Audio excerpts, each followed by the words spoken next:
Hello everyone, and welcome back to D&D with WhatTeamComp.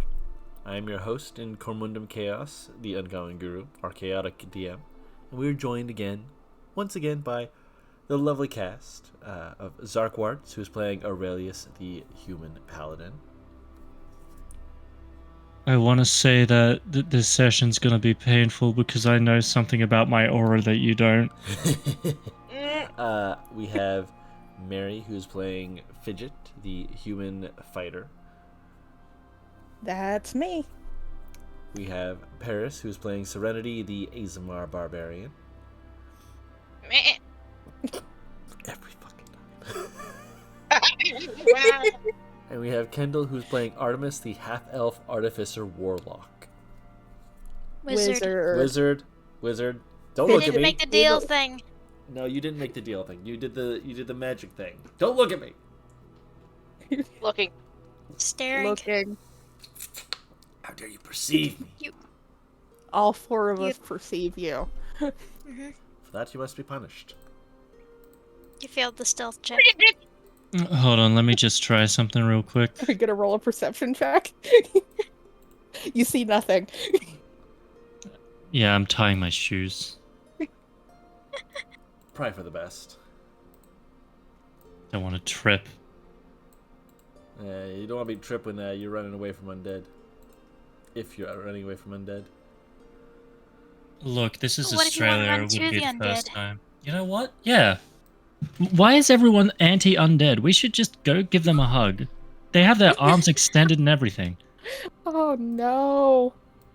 Yeah, see that. If I do that, I need to make a backup character. Look, I already have 114. I'll be fine. Alright.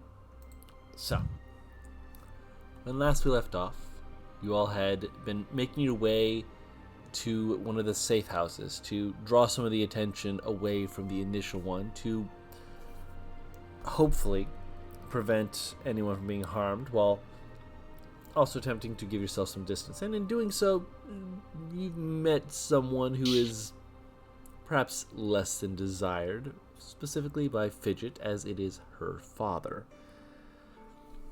Entering the warehouse, you were able to start boarding up some of the doors and windows with mixed success.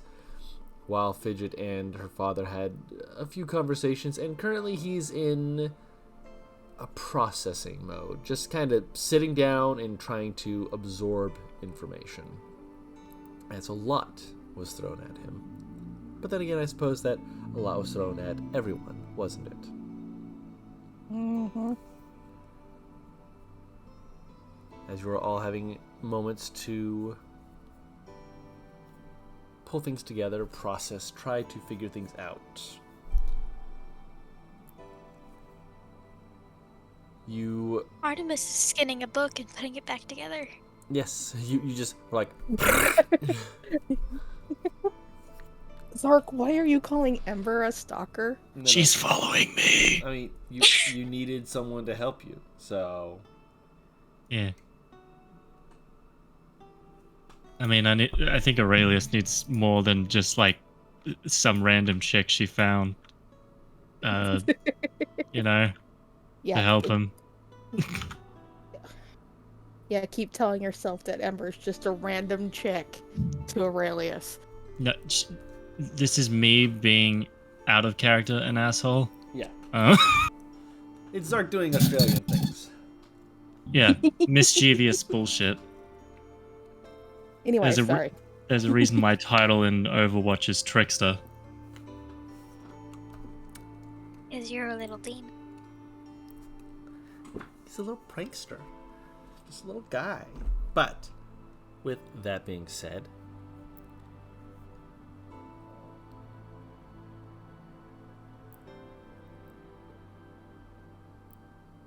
there's a little bit of time that you've had. It's a brief respite after you've kind of run out of things to talk about for at least a moment. You do have people keeping an eye out because you did know the undead were following you. Until eventually...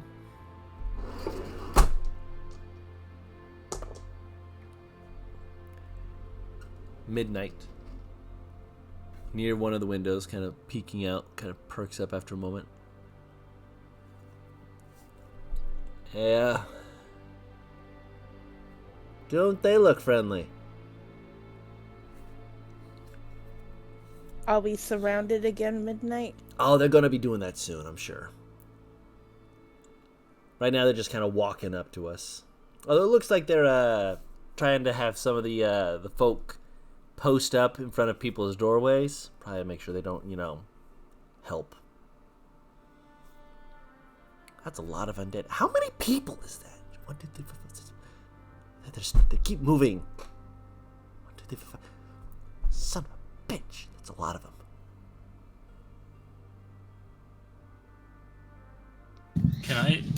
Can I try go up to the window and give a rough estimate? Sure. I'll say just That'd be roll a perception check and then make an intelligence check. Depending on what you roll will depend on the DC. then Okay. just straight. Good roll. Straight intelligence. That's dexterity. What's your intelligence modifier? 2. 2? Plus 2. So 21. Yeah, Just what you can see. I walked away from the computer to make cereal. I'm sorry. You're fine. No worries. Just based off of what you can see is already problematic. You would say that they're marching by maybe a dozen across, but as soon as they're like splitting off and trying to move around, there's probably in the hundreds, probably into the thousands, which means that this is a sort of thing that has probably been built up for a while.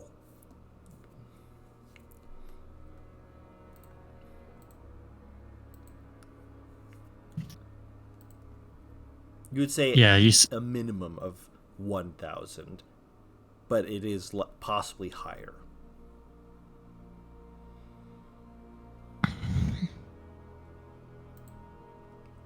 Aurelius kind of just says, like, loud enough so everyone can hear. It looks like perhaps 1,000 men at a minimum. If we're being generous, I'd say be prepared for 3,000.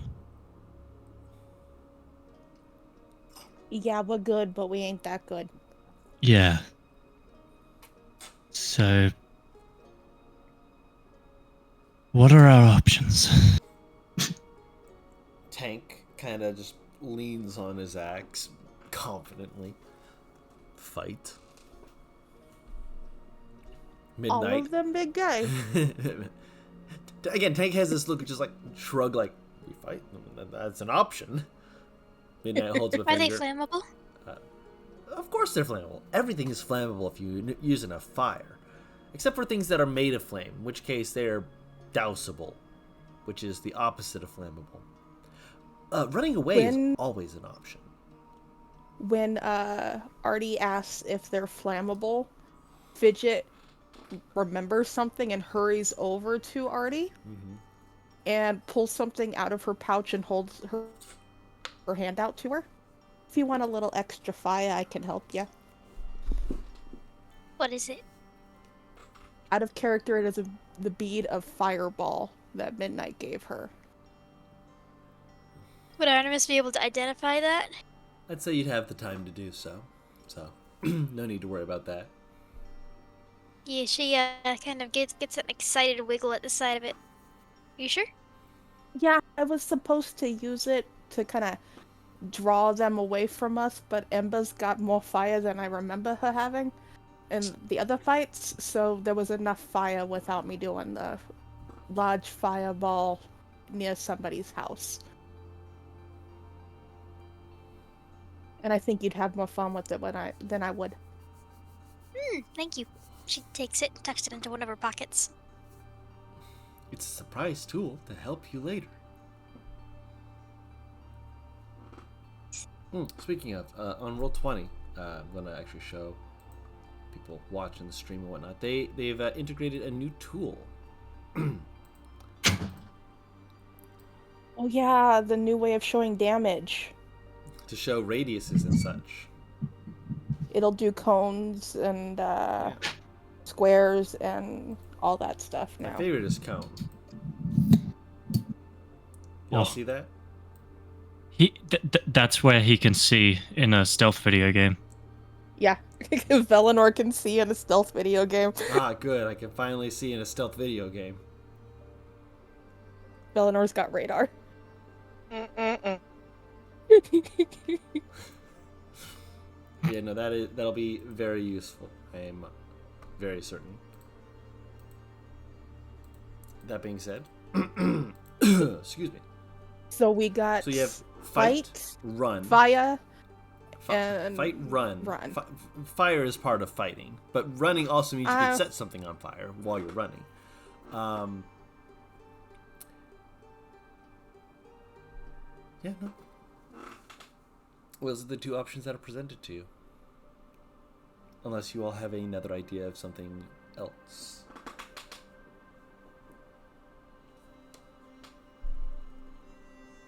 We could set a trap before running. That's a classic from the old days. He like cuts himself off before he finishes what he was initially gonna say. From the good old days. No, from the abyss walking. Mm-hmm. No, the good old days. Yeah. Is the unsavory option of doing both. Some stay to fight while others get out of here. I mean, literally. Who dropped out? Kendall. There, Kendall is. Not bad. It's okay.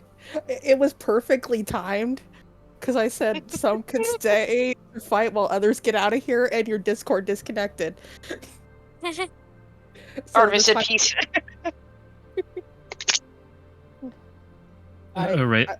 Aurelius says, if that is how we approach things, I am willing to hold the line for a bit. But at some point, we will need to retreat. Oh, I'm not expecting anybody who stays here to get rid of all of them.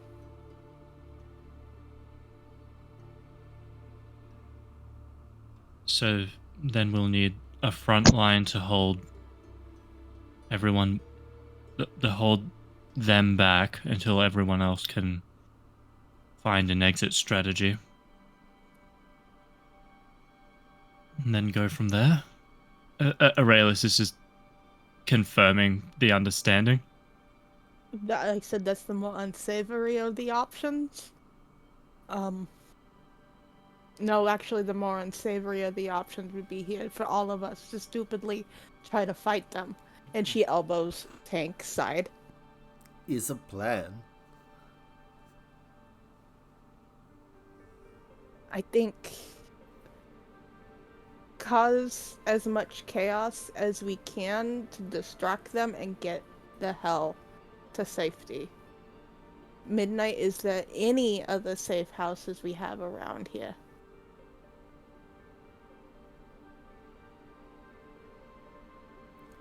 Besides the one we already ran from, which I'm pretty sure it's still, with the amount of people undead that are out there, it's still pretty much surrounded too. So we gotta really consider another place if we're gonna go somewhere. Is there a lighthouse here? You see Midnight pause and consider that. There is. There's the warehouse where the rest of the collective, or at least our group, should be going. Walking through the streets might not be the best idea, just in case some of the other collective think, oh, this is all a big ruse. How many people do we think we can get dressed up in undead-looking fucking shit? What kind of ruse do they people... Sorry. Okay, the collective are good, but we ain't that good to be that realistic. Some people would believe otherwise. I've met some people who have their head so far up their ass that they think that their stomach is the sun. And then everything revolves around it. if we escape through the underground, that's a narrow passage behind us, which is easy to defend. That is good. I wouldn't say problem. I'd say We don't have an underground connection here, do we? no, Shit. no, not what I was going to say. Fire is bad. Specifically smoke. Ever heard of smoke inhalation? Bad for your lungs. Makes you go. Okay. Oh, you were asking about the. He points over towards like just a random part of the building. There should be one somewhere under here if this is one of our buildings. It's us. I We have only escape rooms everywhere. I mean, this is true. Okay. What do you guys say that we... Anyone who has the ability to do fire or big amounts of destruction before we run, do it, and then we get the hell out of here. So, Question. Are we the only ones in here?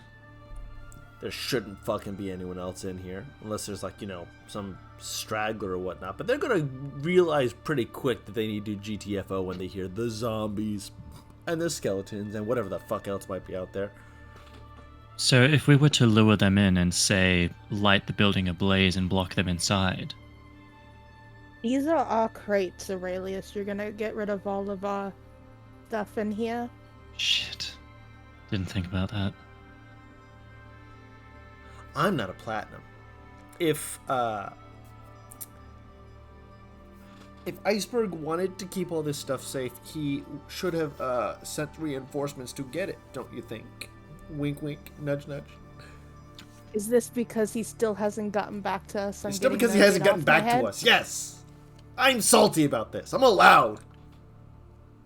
Is there anything in the rules against it?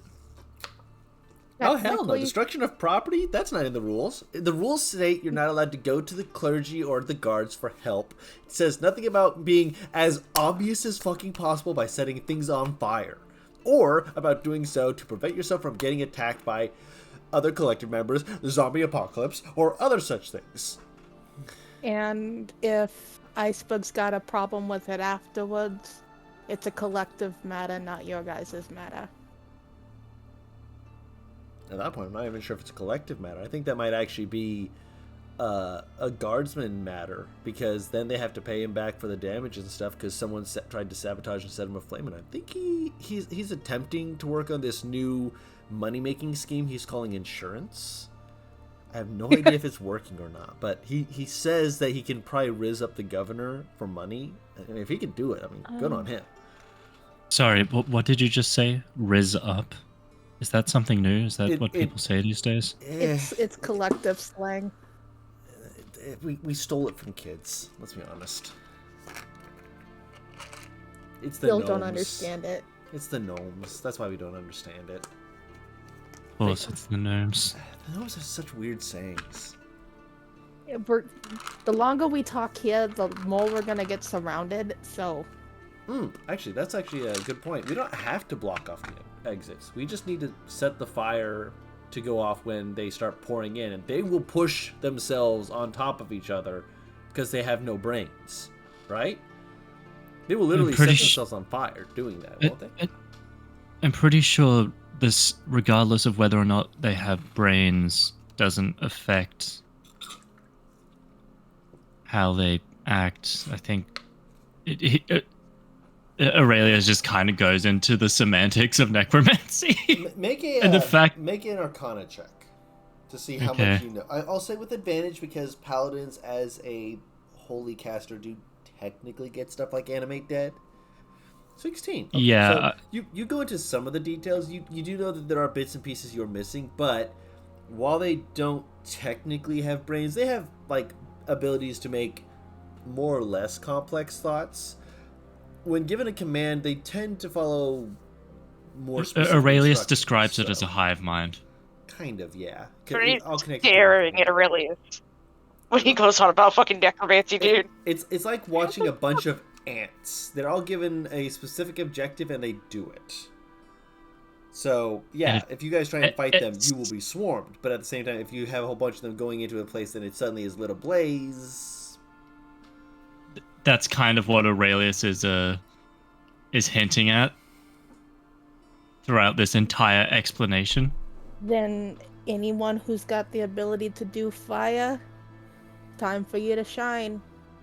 Oh, we We're get to getting set our things asses on out of here. fire? Oh, Yes, you Right. shouldn't Emma. have. You shit. and Adi go ham. Wait, hold on. All right. Artie, wait. Yes. Yes. They reach into the pack they've had like under their cloak, and you realize like when they put their hands in, they start pulling out stuff. They pull out like a number of bottles, maybe a few extra bottles than you would have expected.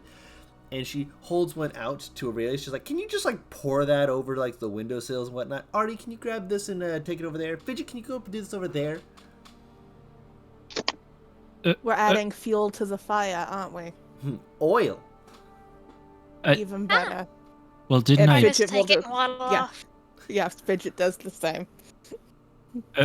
Aurelius recalls being dragged around by Serenity, pouring oil on the ground. Most Most American American. voice ever. Did someone say oil? No, shut up. Sorry. Leave. Don't Okay, worry. you're in a VC with a bunch of Americans, Ozzy. Don't worry. Davey, get out of here. Don't worry. We're going to be saved. America's gonna come invade us and kill the zombies to get the oil. Anyways, Fidget and the others will take care of pouring out the Okay. oil in the areas. So, I guess Aurelius, as all that's going down, is, and then we'll need some bait to bring them in. I think we're the bait. Valinor says, Yes. as, The like bait. suddenly. We're the bait, or if at I- least I'm the bait. If I may, Hmm. it certainly use me for bait, considering that I don't know about the rest of you, but in worst case scenarios, I can fly. They want Adi. Didn't you do that already today? I can do it 4 more times. Oh, okay. Really? Aurelius walks up to Serenity and puts a hand on his shoulder. Put Artemis on your shoulders then. Or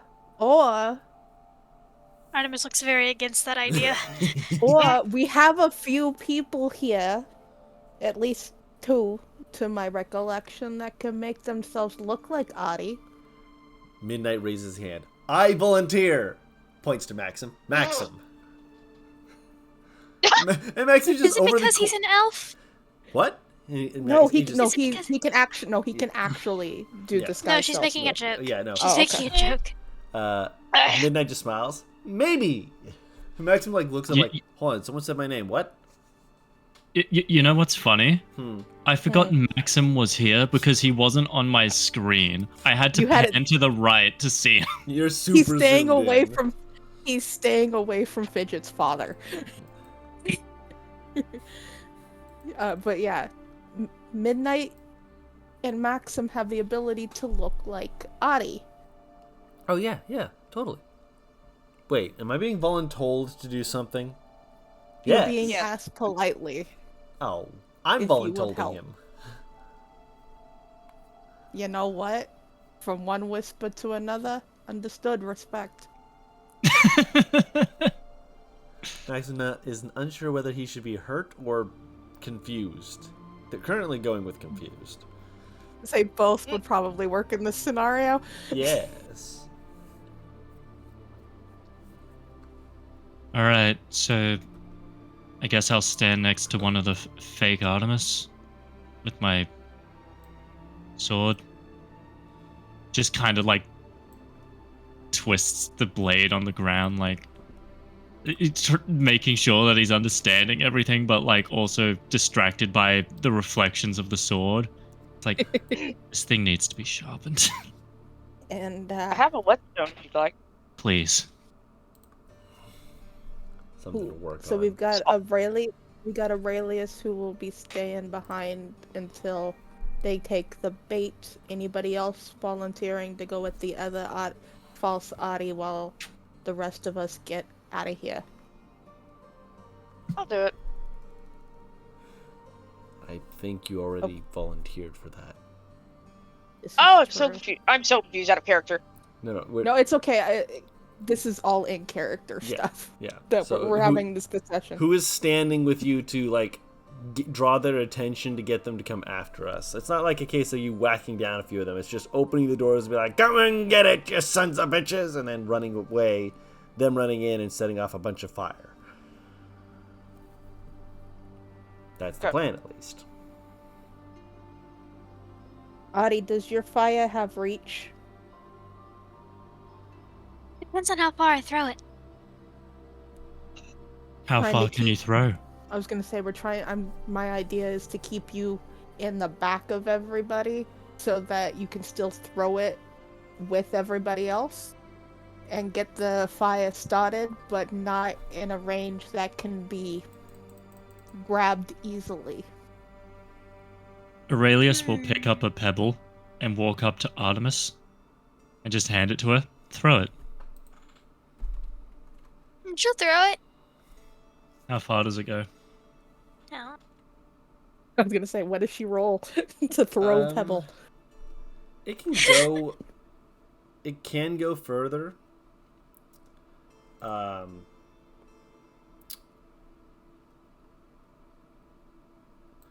That being said, you've seen her throw it like up to 60 feet. This goes up to Okay. about, what's your strength score? 10. About 20 feet.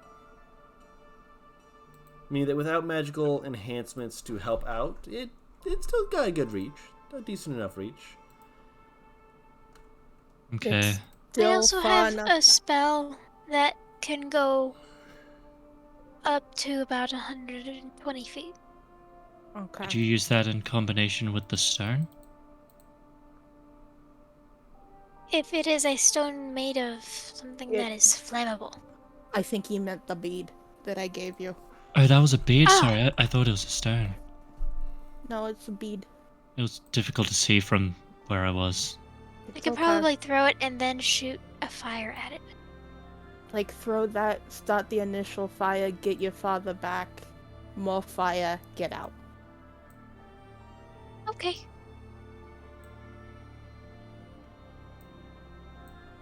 Okay. Then All the I'm ones who saying are- is, this is Hmm. about to get real hot. So shields up. We got this. I'm gonna go Fidget. Very loud hide now. forehead smack.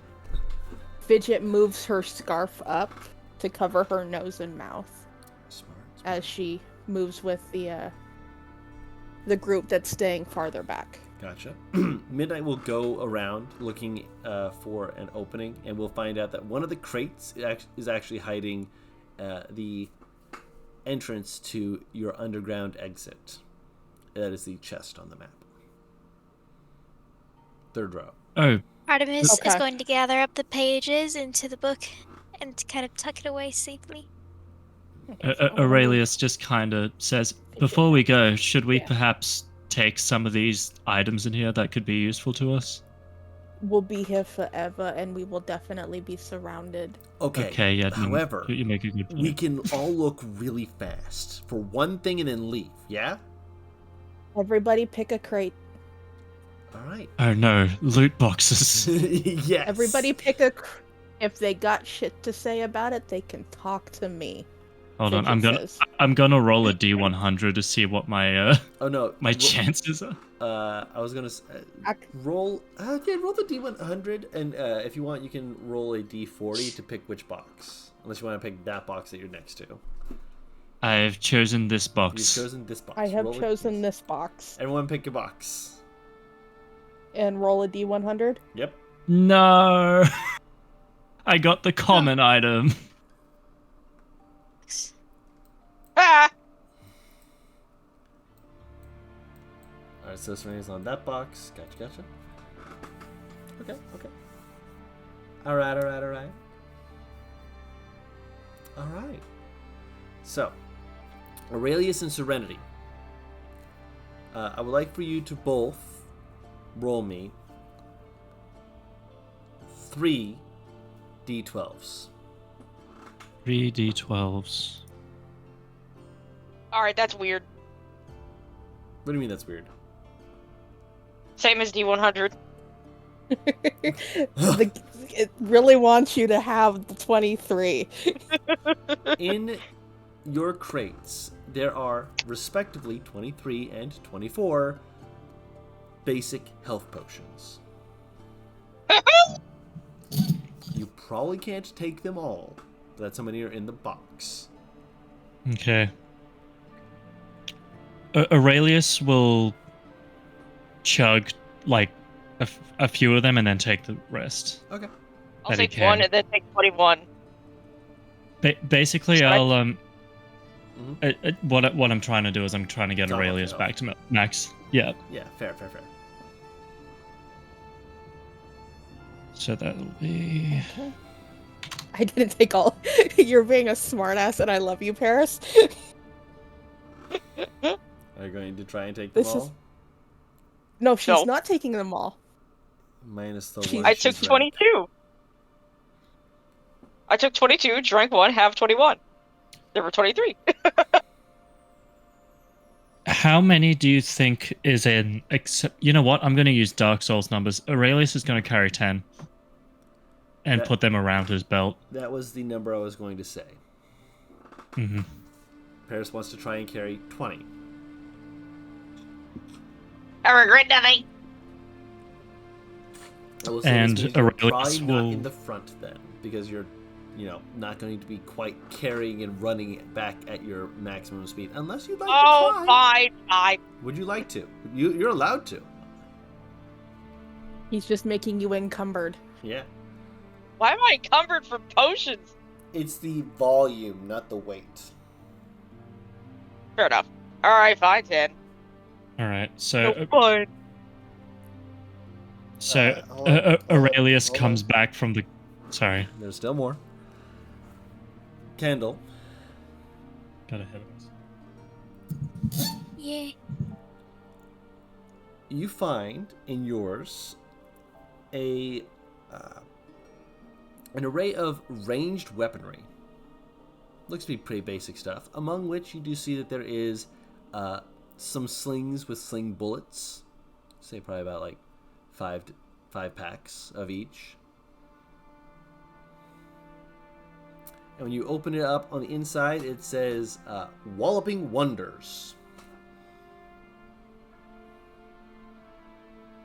It's got bows and all the bows. Well, they have the pointed tip. There's a bit of extra girth to them that looks like they would impact and probably have a bit more pushing force to them, as well as bolts. They look interesting, but usually, archery requires a certain amount of athletics. Yes, but that's why there is also crossbow The sling. bolts, which do not require it, and sling bullets, which you can use for magic Yes. stone and the like. She's going to grab the sling bullets. You can also use the sling to throw the magic stone technically farther. Yes. Did you want to grab a sling as well, or just the bullets? Yes, both. Okay, so you have. I mean, I already have a sling. Yeah, you have another sling, a backup, if you will, and effectively 100 sling bullets, 20 per pack. Excellent. That is all she's grabbing. She can't carry much. She already has so much shit in her bag. Understandable. Little pack rat. How does she carry it all? She Just- offloads it to It's this- Serenity. It's that, and it's the same logic of a high school student with a backpack. Yes. You know what? Fair. I understand that logic too well. Yes. I also understand. It's gonna bite her in the ass really, really hard later in life. But right Oh. now, it's her later in life is much, much later.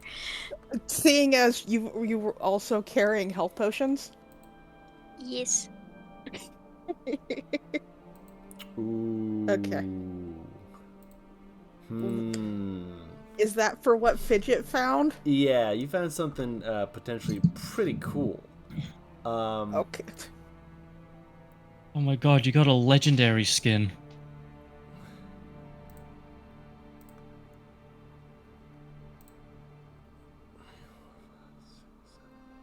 I'm letting Can the you roll me a DM D10? process. A D10? Sure.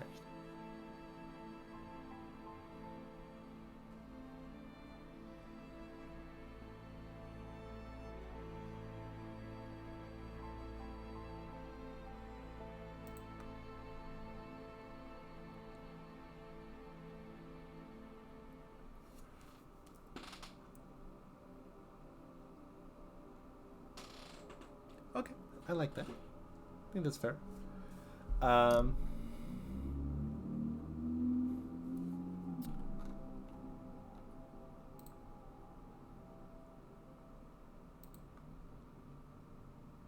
You So, find in here a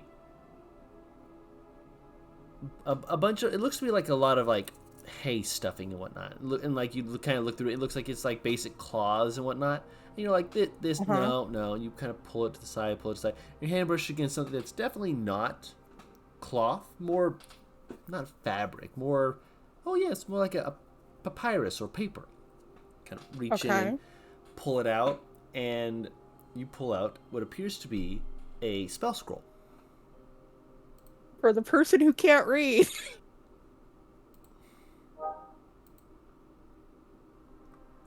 God damn it. Zark, what are you doing in Overwatch? Did you forget about the not reading part? No, I didn't. That's why I was like, okay, I'm okay with this, but it's funny. In 2 weeks, I'm hitting you upside the head for giving Fidget something she can't use. Also, I'm looking for a specific kind skin. of. Yeah. No, you're fine. You're fine. It was like, boop, and I'm like, and I just see Zark is on Overwatch. I'm like, So I have a spell scroll I cannot identify. You can get someone else to identify it as needed, of course. You do not necessarily have to be the one to keep it on hand. She'll look at it confused and head over to Artie and hold it out to her. Artemis will take it and start looking over it and kind of gesture to her box for Fidget to look through because there is ranged weaponry in there. Yes. Is there more sling and sling bullets? Yeah, well... Yes, and there are also crossbows and bows and bolts and arrows. What size bows? Short and long. There's a moment of hesitation before he picks up a long bow and strings it over her back, as well as getting some arrows. Good call. Good call. How many arrows? 3 quivers. You can have, I'd say 2 at least.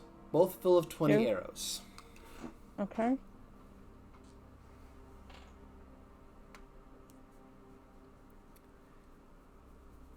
You hear the manic giggling of Ember as she is pouring oil on everything. Midnight. We'll glance at everyone. Okay, so everyone doing your final preps and whatnot? How are we all looking? Aurelius will come back to the group and be like, anyone need potions? Just wiggles them around. What kind? The ones that make you feel good. Healing? Yeah, them's the ones. Did you get hit on the head? Yes. Okay. I was dropped several times as a child. I meant recently, but that explains some things. God damn. That's in character, by the way. That little fucking law.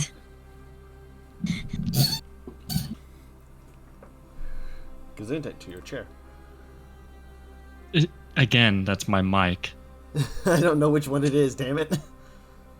My chair like doesn't chair for squeak.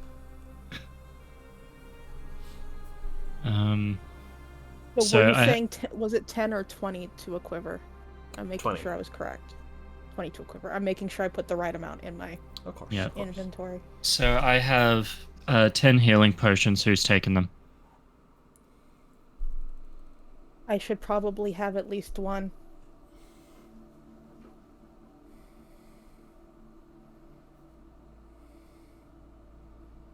Okay, so that's down to 9. Why don't you take the ones out of the crates and dispense them?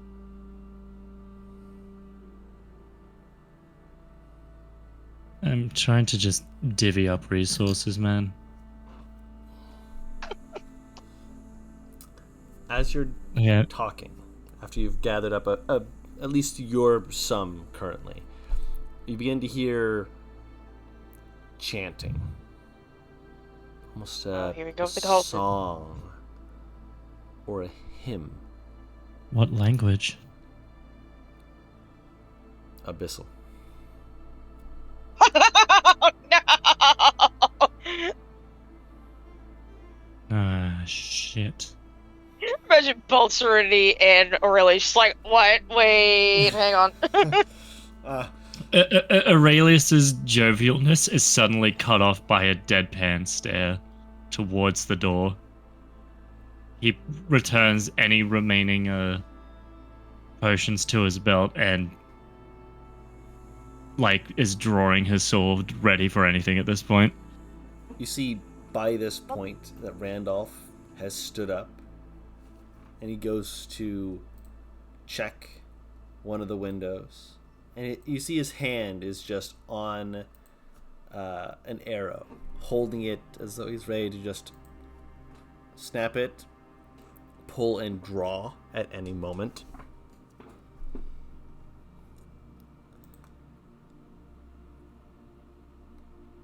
Doesn't move, just watching at the moment as the chanting just kind of gently grows in volume as the undead around, those with staves are just kind of slamming it against the ground. Those without are just kind of stomping their feet as though they're just making this cacophonous noise around the warehouse as others are still filing in.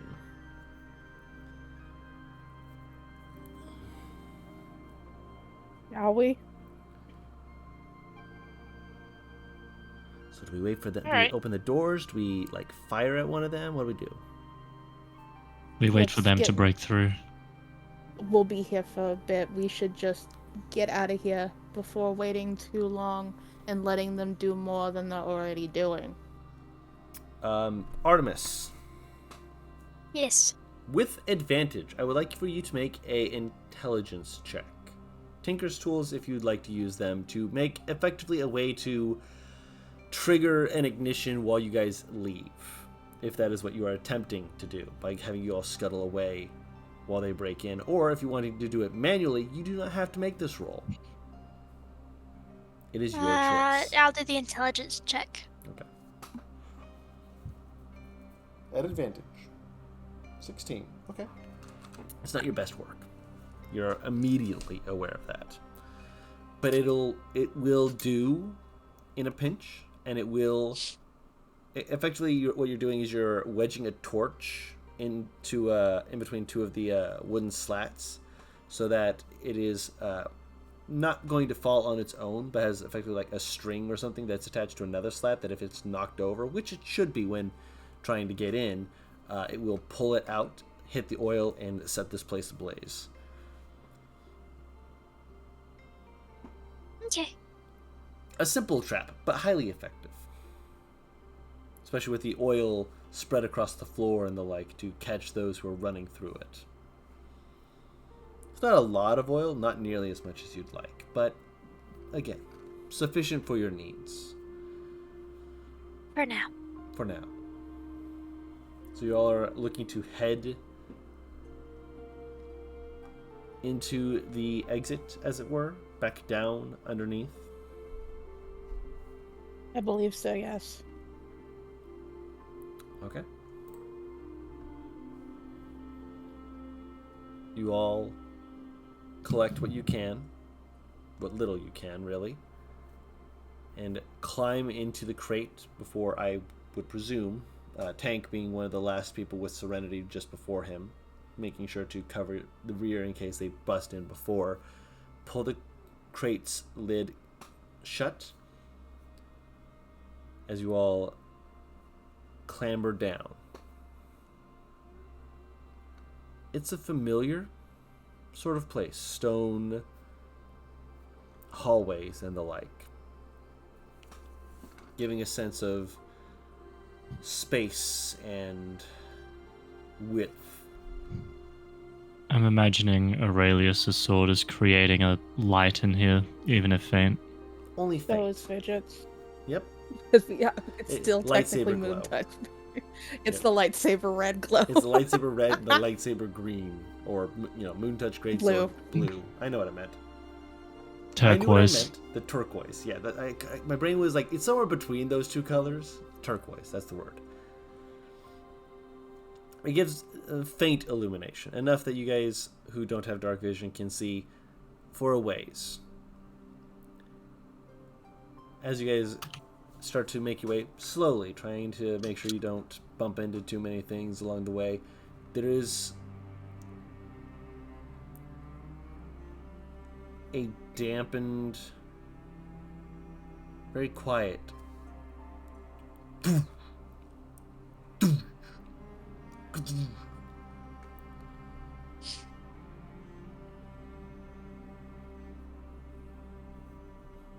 no other sounds that reach your ears.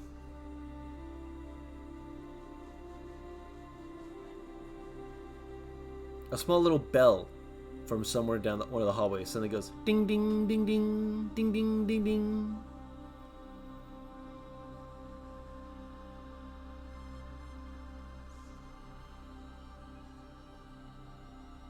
Do you press on? Would Fidget know what that bell means? Based off of your understanding of things, you would guess that people down here would need to be aware of when people up there entered the building. Likely it's when the doors are opened, there's a bell that rings, which means that when you entered, this bell would have rung. Which means that the doors, as they currently are open. We should move, and we should move fast.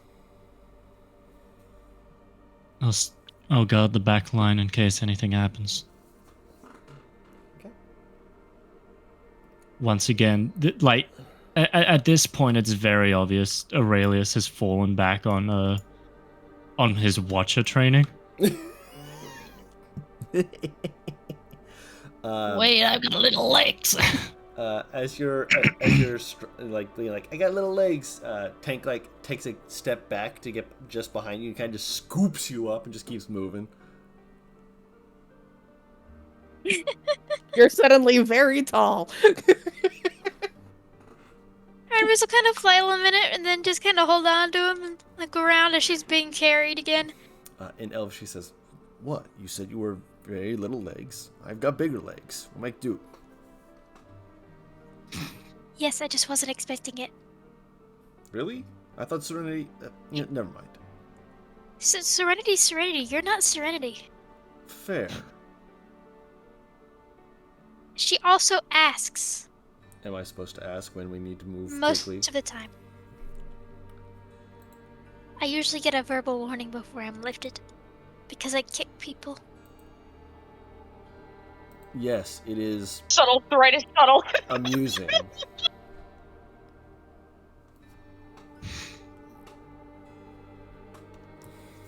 She'll just to kind of, continue to let him carry her and look around as they go.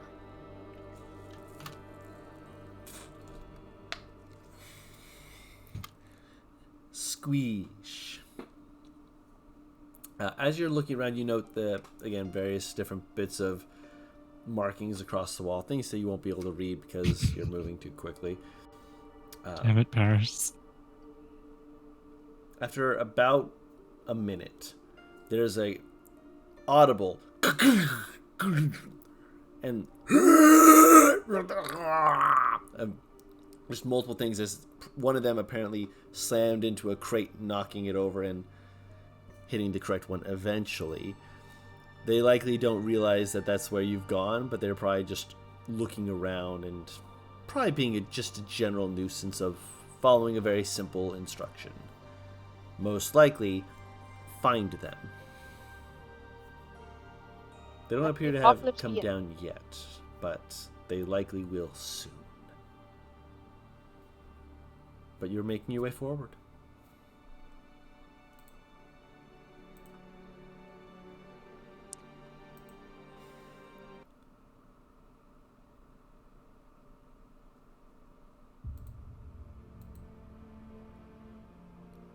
From where she is being carried, Artemis will keep an eye out and look around. Of course. If you guys want to set there you are guys, people that want to kill her again. if you guys want to set yourselves up in a way that will let you know where everyone is at, right side of the screen is people in the back, left side of the screen is people in the front.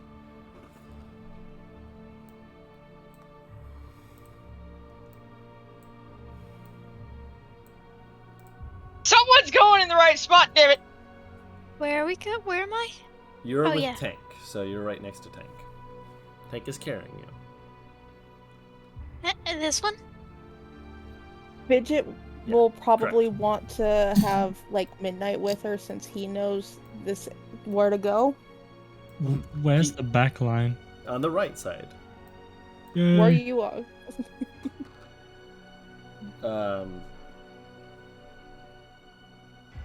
Sure.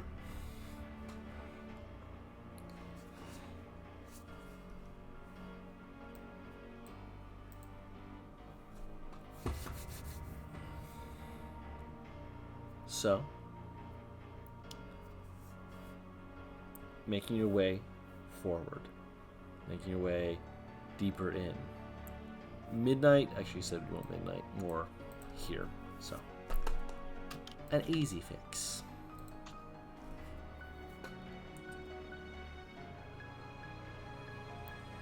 You see Midnight like hold up his hand like he's reading from a map that he drew on there, which there's nothing there.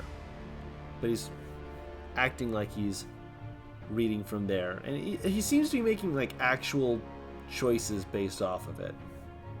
When you come to a T juncture, he kind of looks both ways before going, we go this way. Okay. Taking you off to the right. Behind you, the sound of things coming down and making their way into the tunnels begins. Distant. For now.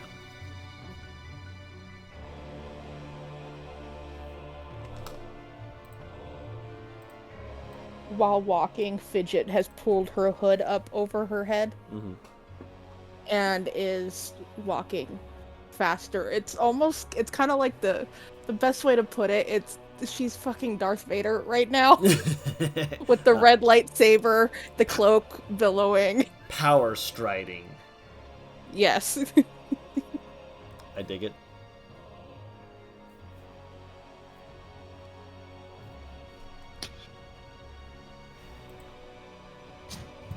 Artemis will start looking around, wondering if there's anything in particular that she can do. And are they trying to disguise themselves as they walk, or are they just going? Going. Okay. Should just keep an eye out then.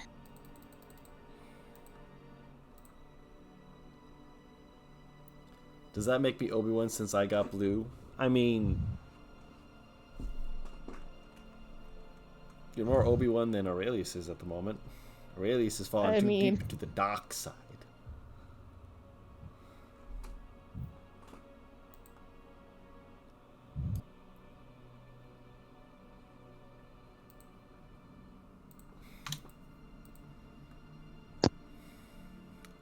Hold bird gently like hamburger. He will bite the tongs.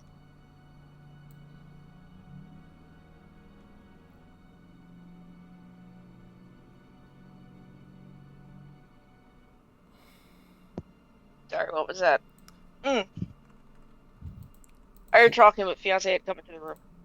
Hold like hamburger. I think Kendall said something about biting the tongues. Tongs. Tong.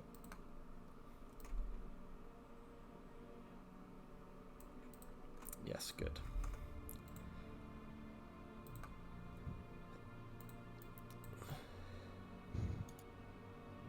Eventually, you guys get to a point where it's kind of a four-way cross section.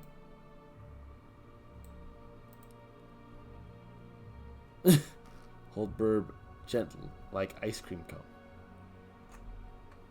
Anyways, Don't hold Artemis Oh. like food.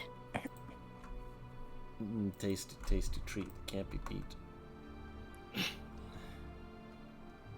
That being said, as you're all entering to this point,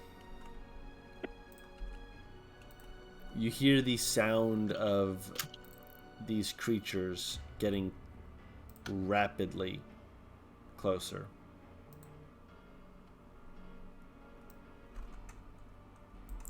their pace clearly having increased, either due to getting a scent, unlikely, and far more likely, they're just blitzing their way down the hallway. That also means that there likely isn't enough of them to be as threatening as, say, 1,000 of them that can fall upon you. More likely it's going to be in the dozen or so. What do you do?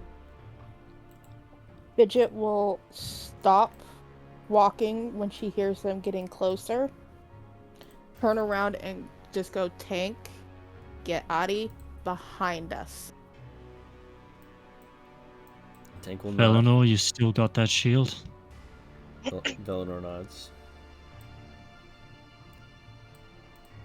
Gently patting it, looking at him like, yeah.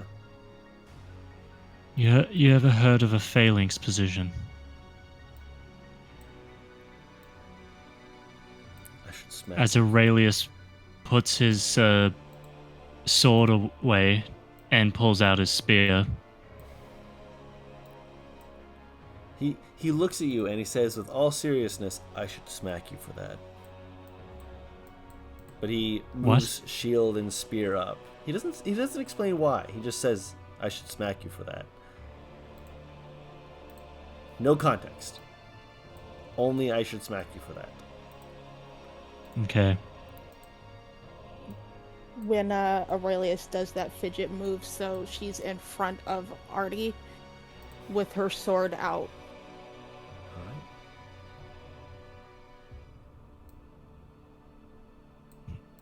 Aurelius will probably say to Fidget, if I pull one of them back, you stab the one on my spear. It's gonna be like a kebab. Artemis will look up at Tank. You should put me down so that I can use my sling. Yes. He will Also, we're gonna need you, big guy. Yes, I'll do that. closer to front. Yes, coming. He will move his way up to the front. Fidget, when he kind of moves past her, just kind of go, you know that beast I was telling you to keep tame? Time to let it out. He kind of pauses, gives like this look like, like he found the chocolate door handle. Ember? Wait, what? Have you not seen that? What chocolate door handle? Have you not seen that? I haven't. So, What? quickly for context for you, there is a game show, and I think it's like Japan, where it's chocolate or not chocolate, and there's things in the room that are made of chocolate, but they look like normal things, and the only way they're supposed to be able to figure out whether it's chocolate or not is by putting it in their mouth and like biting on it. And there's one gif that stands out in my mind where there's a guy who tries the door handle and it breaks off, and he kind of just has this look, huh? I just like, put hey? it That's in one, the voice chat. That's the one. Oh, let me see this. He has the door handle in his mouth, and it is a piece of chocolate.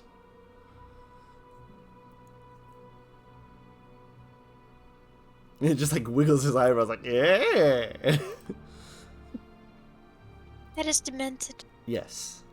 It That is the face you see him make. Aurelius looks over to Ember and just goes, show them the gates of hells.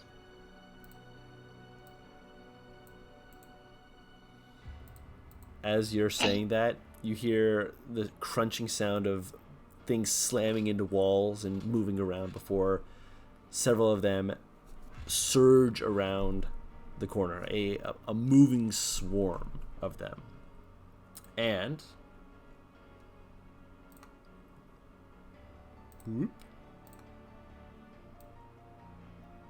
Shabuski. Tried to orient you guys as best I could based off of what you said. There are more of these, of course, but they are acting as more of a swarm than as individuals. Which means... Okay. Is it time for us to roll initiative? Roll initiative, yes. Oh my god, you're a prophet. How'd you do it? It's called How'd you being know? part-time as a DM. Bite people. Bite people. My brain is a little bit garbled. I'm sorry. Like yesterday, I was in an 11-hour session. I understand. Yikes. I am in hangover time. Roll to bite. I Midnight. did my initiative. I am right there. I am right there. But it says I'm not. Don't worry, I have put Artemis on there so you can change it. Unless you want me to. I can do it for you if you need. Okie dokie. You want me to do Did it? Midnight really get 6? I got it. They rolled a natural 1. Oh. Yay. Here we Wait. go. My initiative's higher than his when I roll in at one. Because of my watcher feat. That's interesting. I'm just noticing shit. That's the first time I figured things out. Wow. I'm getting smarter every day. My Why intellect, are the just had a NPCs stroke. rolling so bad? my genius is showing. Where?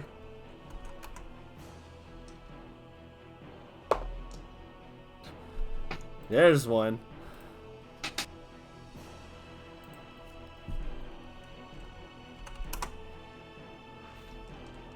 Okay. You can't roll low, right? He can roll 2 Are you asking- sevens. Tank. Yeah. I'm like, you can't roll Ember. low. Oh, what is this barbarian brain cell? His barbarian brain cell was he's still thinking about the chocolate handle going, yeah, I get to let loose. They come around the corner. I was not prepared. Nobody told me about this. Why am I being forced to roll low on my initiative in this economy? Beep. Beep. Maybe be more Beep. dexterous. Let me grab his dex. I have everyone else's in my head immediately, but his I need. Oh yeah, no, he's got a good dex.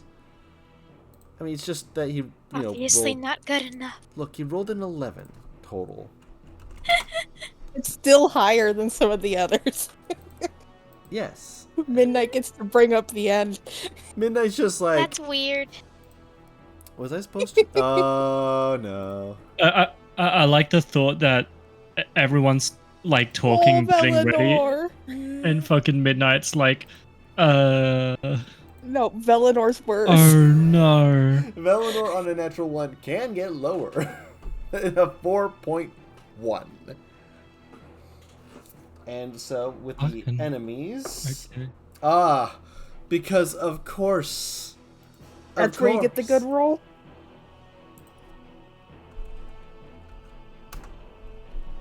That silence is confirmation. They got a There it is. 16. Right before me. Which means Ember is first on the initiative order. I mean, she's a bad bitch. I don't blame her. Ember is going to take 2 points of damage to draw a blade across the back of her hand and set it ablaze. She will hold her attack for when a creature is close enough to her to attack, as these creatures look like they're going to be probably dogpiling over the front line if they can. So that will be her action and her bonus action, which brings us to Serenity. Are you going to wait for them to get to you?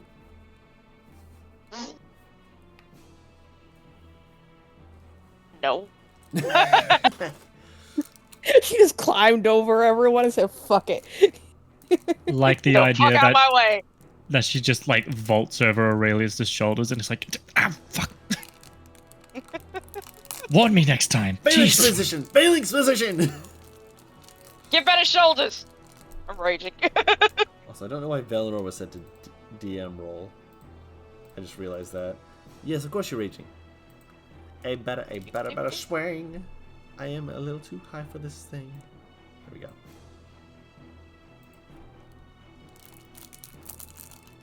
I guess you're When not Serenity recklessing. hits, it's gonna Got sting. all reckless.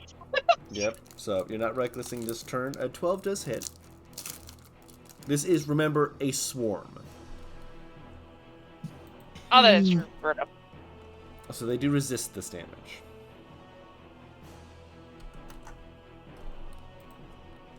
Or once they hit a certain health, they'll be even easier to hit.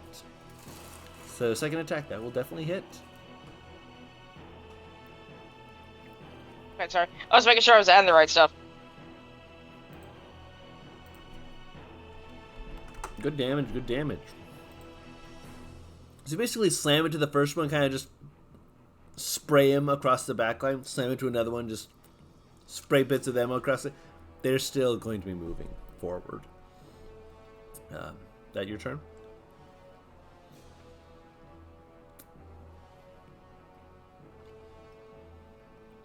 That is your turn, yes? Yes. Okay. Can you hear me? I was making sure. Now, I did not hear you, by the way. I heard you when you asked if I could hear you. So 5, 10, But 15, 20. Hold on, I need to make sure they are on the back. Can I unify these boys? No. No? Union. No. All right, get the Mafia in here. We need to show them a lesson. They're not allowed to unify. There we go. 5. It's right here.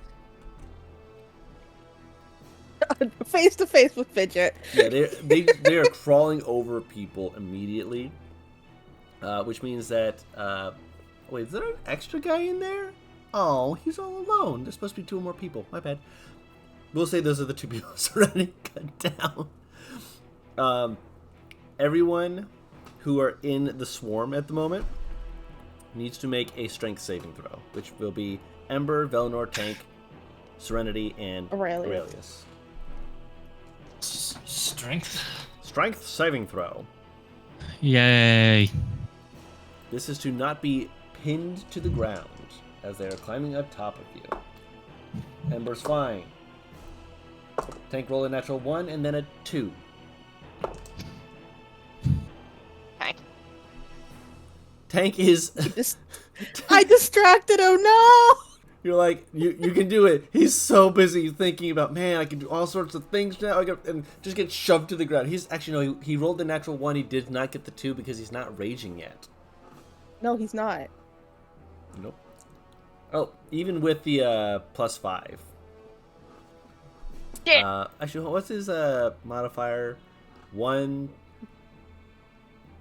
Actually, no, it does. He's still up because of the it's a +4, right? Aurelius? Zarkir.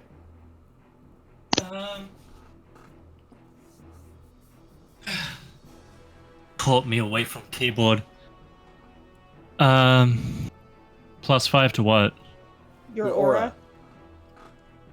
Your charisma is My charisma's +4. Cool. So that actually will keep him up then. Yeah.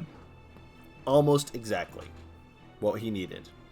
But also remember that I have the Oathbreaker I'm aura. aware. People are still going to be taking damage, and that aura is going to be factored in. Ow. So I will tell you the half damage as soon as they deal it. Because it's a lot of... It's bodies, bodies, bodies. Yeah, there's a lot of things going on. Y'all hear me munching. I'm sorry. I have a crash. This week treat. No worries. Pass me one. Or how dare you eat? I'm hungry. So halved... Not allowed! So halved, that is 10 points of bludgeoning damage. And no one is knocked prone.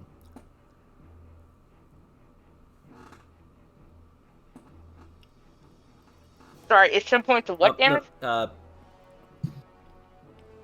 Sorry, halved, it is 12 points of bludgeoning damage. 6 for you. So round that down to 6 for me? Yeah. Okay. Tank takes the full 12 because he's not raging yet.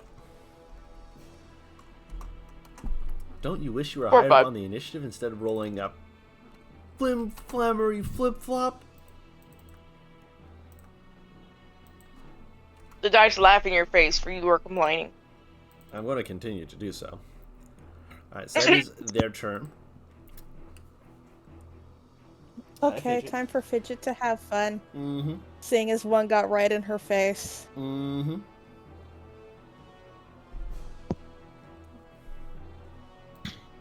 You'll go whack whack. Mm-hmm. 13. That'll hit. I love the name of it. Then I call it Sith Blade. I always love seeing that. Okay. Okay, and then since it's her first attack.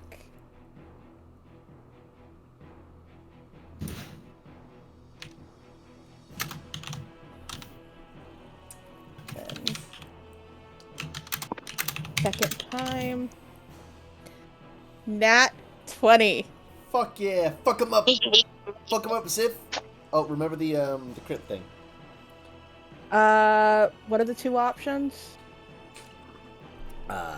It was the either I roll it or the first one's max damage and I don't remember. And you gain a benefit. If you roll both of them, you gain a benefit. If you roll, you can roll one of them as a crit. You know, a full max damage on one of the dice.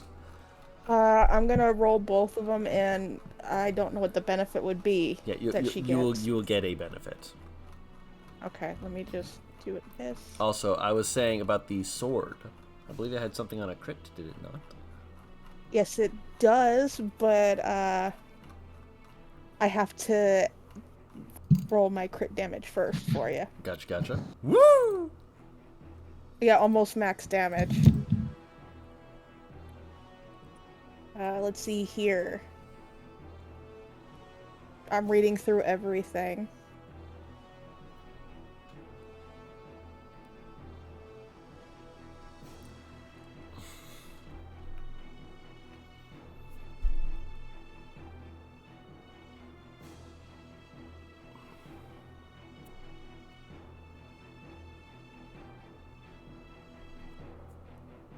And I will do that now.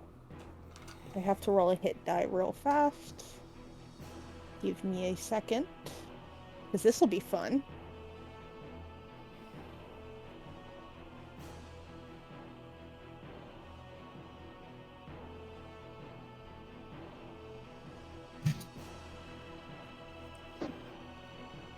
Oh, I rolled min damage. But that's okay. Or min on that. I got temp HP. You got temp HP. Yay. Okay. So those were whack. Bonus actions. Do I want to do anything with my bonus?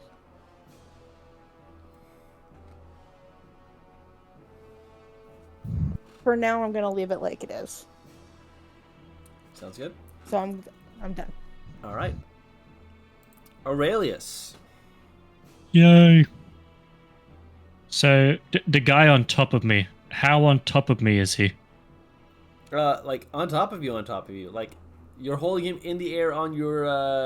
You're not sure if it's more on your spear or on your shield. Well, it'd be on Velenor's shield, because I'm behind him, but anyway. Alright, so what I'll do then is I'll try to impale the one above me, and if possible, I'll try to charge forward and impale the one behind him, and get a kebab of two undead boys. All right, roll your attack rolls. Yeah. I'm telling you what I'm trying to do before I do anything. Of course. So, oh my lord. Pointy stick with the metal on the end. Stab it with that pointy Good stick with the metal on lord. the end.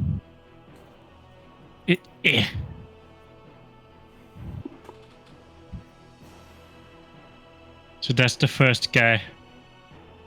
And then the second guy. That'll also hit. Does that hit? Yeah, cool. Beautiful.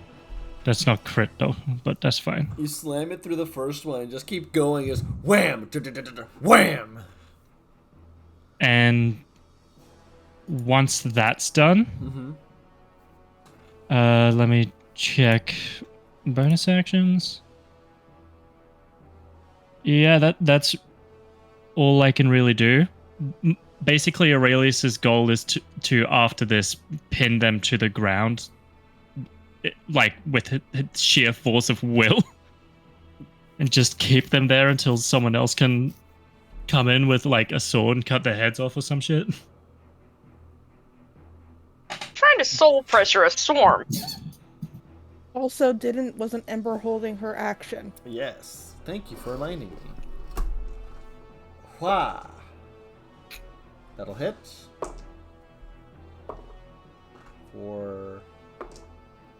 So 11 points of damage, 10 points of slashing, 1 point of fire, and then second attack will also hit for 10 points of damage. 9 slashing, 1 fire. Actually, slashes into the ones above her, and they still land on her. She's like, ah! This wasn't the plan! This wasn't the plan! Well, that's your turn, You just Aurelius. have Fidget kind of laughing, but it's not like a happy laugh. It's going, we should back up. Yeah, no. As Aurelius is like forcing the spear down, you hear an almost like guttural growl from him. Fucking undead. He does not enjoy them.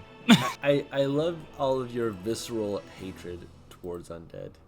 It makes me thrive. I mean, I do have an aura of undead, so I'm aware. like, an aura of hate. Sorry. I'm aware. So I gotta lean into that. Of course.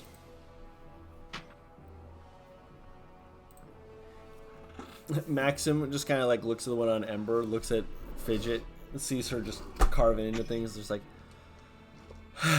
rolls up sleeves, cracks, audibly pops knuckles.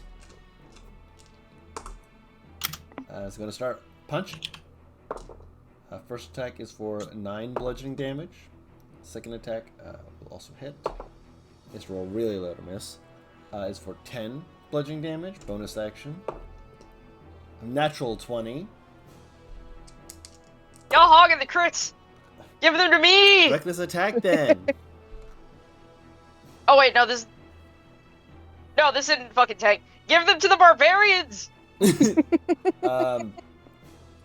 13 points of bludgeoning damage on the final one, and when he does so, you note that there's a faint bit of energy or something that kind of wraps around him for a brief second before he seems to almost push it back as he just kind of slides back into his normal fighting stance, almost as though he was reaching for something and then kind of pushed away, like, no, not for these guys. It's brief, like a flicker. But in that same moment, Tank, bellowing with rage, is going to recklessly start swinging around. That will hit. Where's the Great Axe dice? Where is the Great Axe dice? It is only used for... There you are. Hi. Hi, pretty boy. Pretty girl. Bitch. I love D12s. D12s love you. I wish they did. It rolled a 1. That is still... You had to say something, Zark. That is still 18 points of slashing damage for his first hit. And his second attack, still reckless, will also hit for... That's not bad at all. 16 points of slashing damage. As you just... Whoosh, whoosh, as you are carving through, you're noting you're about halfway through. The swarm is losing density very quickly. However, you also do hear the sound of more oncoming. Speaking of which, Artemis. You have a very high perception, yes? Oh, is she back? That ain't bad. I thought she was. I saw her say back, but I want to make sure. Artie. Candle. I was muted. My bad. You're fine. You have a very high perception, yes? Yes. Is it at least a 20 normally? The passive perception is 21. 21, marvelous. The combat creates enough noise to drop it by 5. That is still enough. You will be the one to notice that as these, they're making noise and whatnot, to your left, up on the map. I'm going to ping it for you so you know where it is. There's the sound of other things moving your way.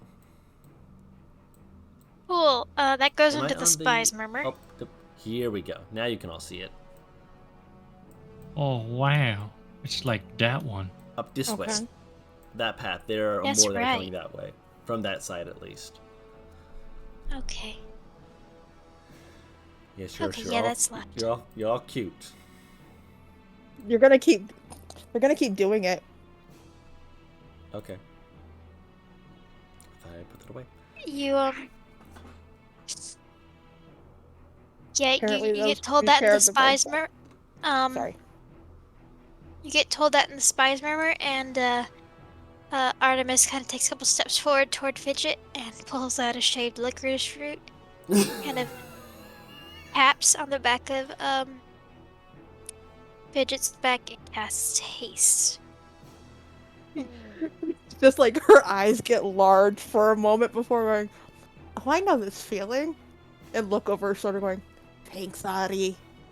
I've done this drug before. And do you then step She'll back? just grin. Yeah. Yeah, so you go back to where you were. Gotcha.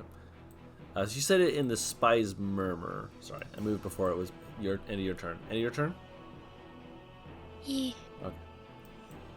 Randolph is going to take a 5-foot step back. You said he said it in the spy's murmur. He does not know what is coming. So he is going to aim for the mob. And he is going to sharpshooter. Even with the -5, that will hit. For 17 points of piercing damage. With the -5, I think that might actually miss.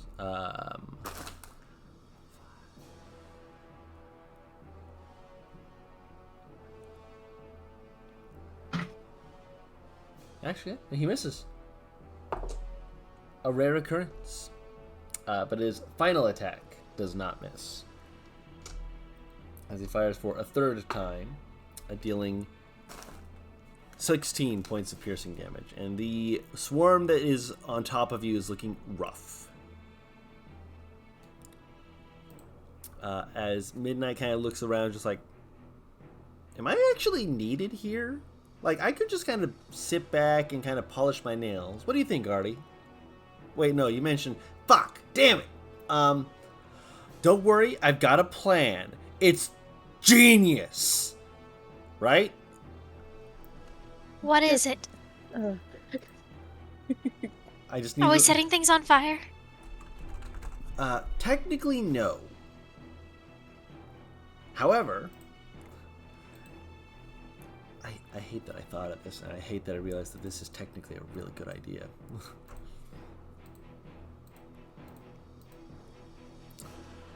They clap their hands together and start rubbing it back and forth real fast, and as they do so, you realize they've got a bit of fleece in between their thumbs as they're doing so.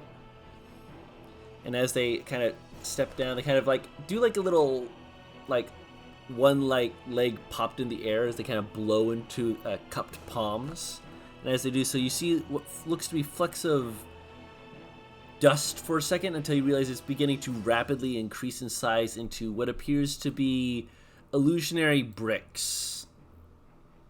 This is a bad color for this, so I will change it. Give me just a moment. As a familiar... No, not allowed. Not allowed? Not allowed. As a familiar spell to you is cast of Silent Image, as he creates just a 15-foot block of stone. 15-foot cube of stone. Just a block. Just stone. It's just a wall there now. And it's like, remember everyone, that isn't real. They could come through here any moment. However, if they try and come down this way and they look and they see a dead end, they will likely not pursue it if they don't pile on and push themselves into it.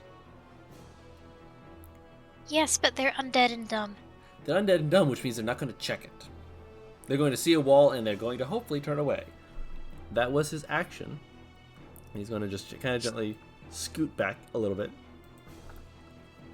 Velinor, are you okay, buddy? I mean, kind of. That's kind of subjective. They're going to stab.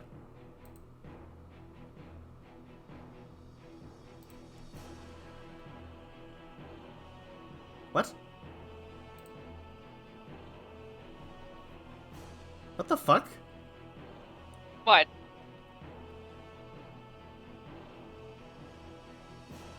What did you do? I don't know. Whoa! How? I think I was testing something on him at some point. I just forgot to take it off.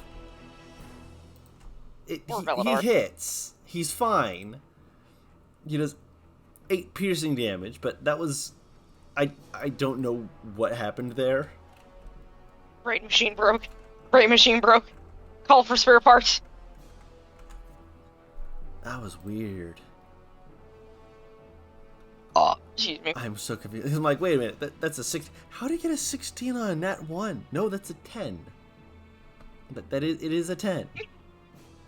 It's okay. We none of us know how to read. Okay, I can't do math. Why is it red then? Because it's saying that it was a critical fail, which means I had been playing around with the sheet, used his sheet for something, and then didn't take it off. And he hasn't rolled with his spear one-handed in a while. Ember is going to start carving up again. Plus 13 does hit. That will definitely hit. For 11 points of slashing damage, 2 points of fire for the first. 9 points of slashing damage, 3 points of fire for the second. And she's just like, oh, come on! How many of these things are left? I love the voice crack. It was unintentional, but it worked.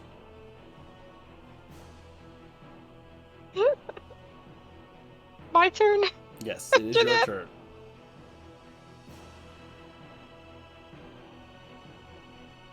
I'm gonna switch to the pitchfork. Use a bonus action to do it. Alright, you slam it on the ground and turn it into the fiery-looking pitchfork. Reckless! Stab them. That'll hit.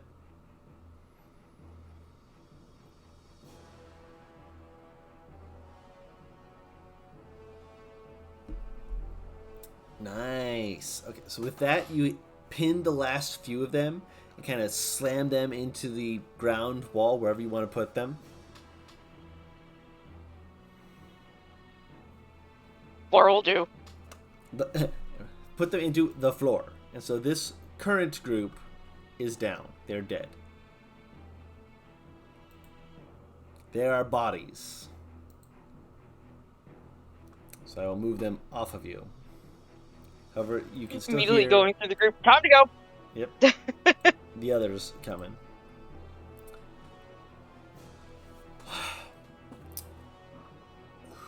Who would I want to roll this? Artemis! Ow. Mm-hmm. Ooh, you good? I'm just sneezing. It's fine. Bless you. Okay. They were frightened by the call out. I would like you to roll a d20. That's worrying. Everything he does is worrying. I was about to say. It means I'm doing my job right. Okay. Living. No, I don't just mean in session. That means I'm doing my job right. No, it means we worry whether you eat or not. Hey, I appreciate that. Hey, All right. So with an 11, you notice undead moving, some of them down the hallway towards the exit or rather the silent image, but they get towards the wall, and they seem to process that it is a wall. And while some of them like push up against it, others are like stopping and pushing back and basically making a go around, it's not this way kind of motion. At the moment, it appears to have held their limited intelligence at bay. For the moment.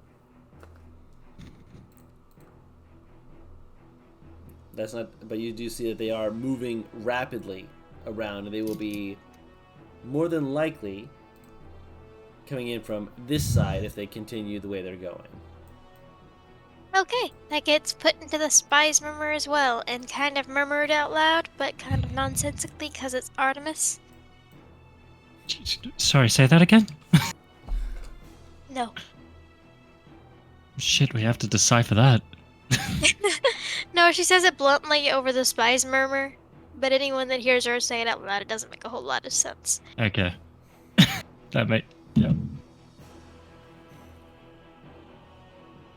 You know how you can hear, like, people just kind of murmuring to themselves, but they're actually talking to people? Yeah. That. I kind of imagine it more of a you think clearly, but you don't necessarily speak clearly. Yeah. Ha! When the It's brain to neurodivergent malfunction lags. The amount of times at work where someone says, "Yeah, I'll get like 200 kilos of something," and I'm like, "Do you mean 200 grams?" Please tell me you don't need 200 kilos. I don't even think we have 12. I need 200 kilos of Cheetos, stat. Ah, God, now I'm craving them. Ah! You did that to yourself. Yup! Suffer. I'll fucking eat you. You're Australian, you're spicy. I mean, yeah, I know I'm hot, but like... He's still white, there's no seasoning. I mean, there is if I spend any time in the sun, but I don't. You have to go for his knees that hard. I can't say shit. I married a white man. The difference is he's Cajun. Fair. Yeah, that does come a little spicier, but it's like the kind of spice that you use with black pepper. Mary, Yes. you have been told that they are likely coming from the left on our screen. Mm-hmm. You They're coming from over there. Excuse me. Why the fuck do I smell pizza? I feel like I'm having a stroke. breathe. Once Fidget registers that, she'll motion for everyone to head down towards where Serenity's standing and head down this hall to get away. Okay. Aurelius. Just move! Artemis does as she's told. Yeah, Aurelius will probably switch out the spear for his sword again. In which case, we are going to be going into theater mind for this. Because you guys Artemis rolled well enough that they didn't come immediately upon you, which means you guys will be having the advantage of them chasing you down rather than being directly on top of you. It's just Pac-Man logic. We'll just go up here. That's where they are.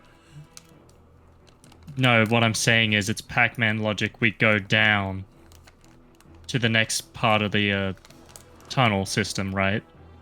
You know And we'll what, end you're up right. back up. You know, you're right. Once again, I'm smarter than I give myself credit for. He continues to do this. Do you guys want to do that? Do what? Do you guys want to have a map for this? It It We helps. can do theater of the mind. It would help, but we can do theater of the mind to go quicker.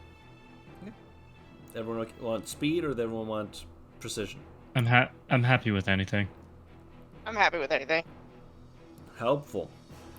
Artie? Let's just You're asking me to make a decision? Yes. Let's just do theater of the mind if nobody else wants to make the decision.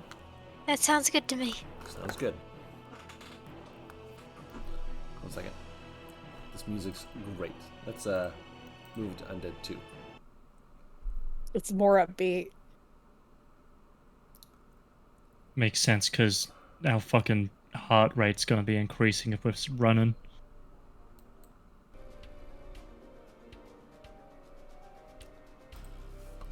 This sounds like Castlevania music, dude. I love this.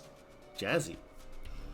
So, as you are moving, Randolph at a few points stops, fires off a few shots, and then keeps moving. And you see at one point, Midnight, cackling like a loon, like reaches into his pockets and starts throwing something onto the ground. And based off the clacking sound it's making, it's likely ball bearings. As some of the undead following after will just fall onto their face, while others fall from being shot. Every now and then, Aurelius will, in his offhand, his left hand, fire a few crossbow bolts, kind of around the same time as Randy is firing. And yes, I'm gonna call him Randy. Don't at me. I'm gonna call him Randy because he doesn't deserve a full name. At the same Also, it's time, easier Fidget, than Randolph. At the same time, Fidget. At the same time, Fidget pulls the bow off her back and almost mirrors what her father is doing. The only difference is that you're minutely less attacks than him. Yes. One less attack, realistically. I like the idea that I just have this like almost comic panel in my head of all three of these people like firing a shot at the same time.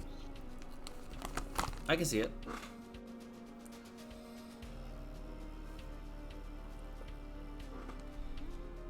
I think the obvious Good. I think the obvious difference is that Aurelius's fire rate's a bit slower than the other two. Definitively so. Yeah. It really is a 3-2-1 scenario here. Yeah. Where Randolph is firing 3 times, Fidget's firing twice, you're firing once. Is there anything anyone else would like to try and do to either impede or attack the undead who are trying to chase you down?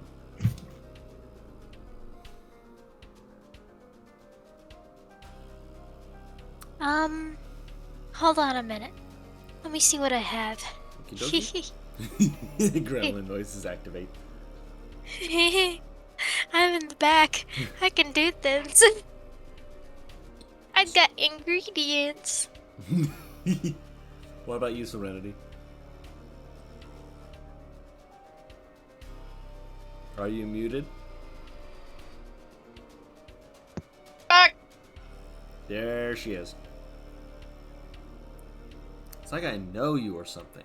What? Did you hear what I asked? No. I said, is there anything Serenity wants to do to try and inhibit the creatures following you? Bro, I'm a barbarian. The biggest thing that I could possibly do is break something, and I don't think these walls are gonna fall. Are you going to try? How stable do they look? Actually, wait, I have a perfect idea. Oh, I have a nice thought. What's your idea? Oh, look at Ember. You still got some oil? Pulls out another bottle. Sheepishly pulls out another bottle. How much would it be to make a, in essence, fire line?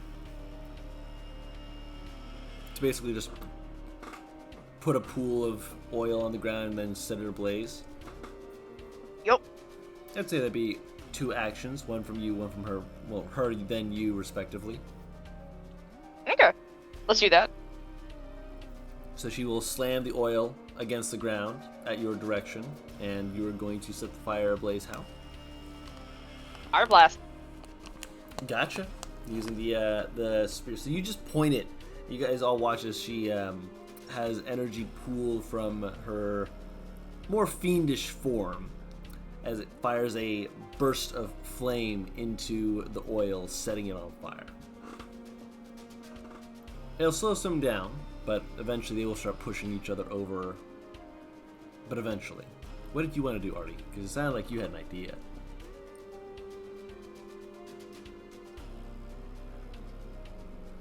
How far away are they? They're getting closer.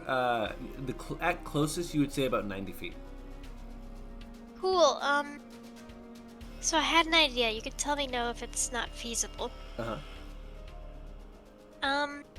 Can I, take one of the stones that I have, Yeah? kind of dip it in the oil and then roll it in the white phosphorus and then sling it at them and set it on fire?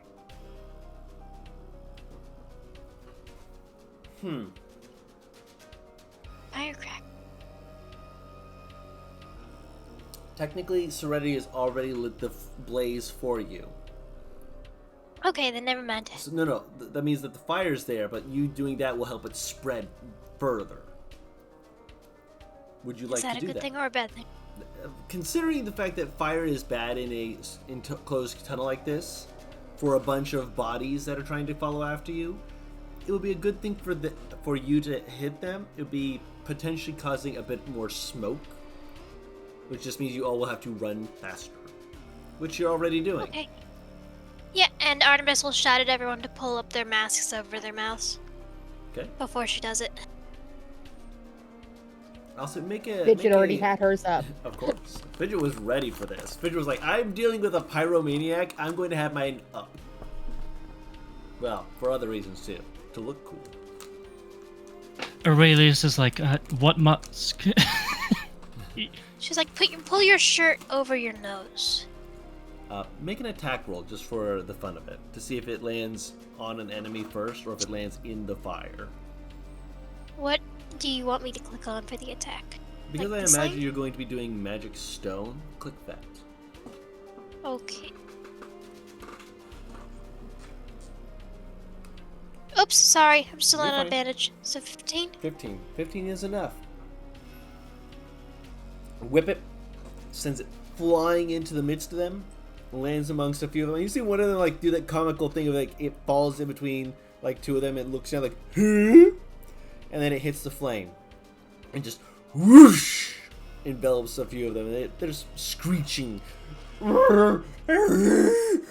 as the flame pulses and seems to emanate further, particularly originating from where you have set the blaze to grow, allowing you to have another few moments as they're trying to push against each other and away from each other rather than towards you.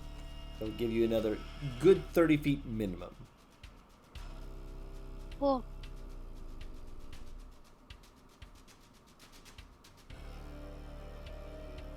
That's it. That's all I'm doing. Alright?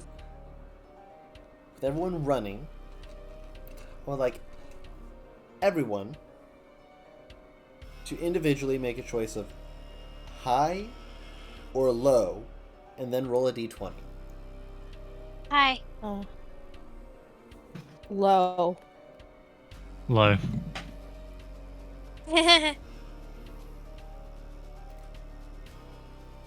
Oil. Ah, shit.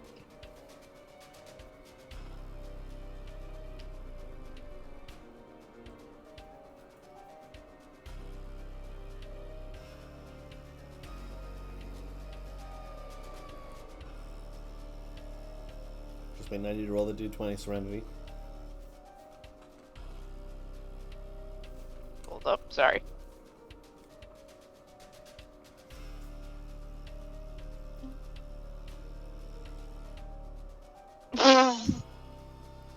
That is high.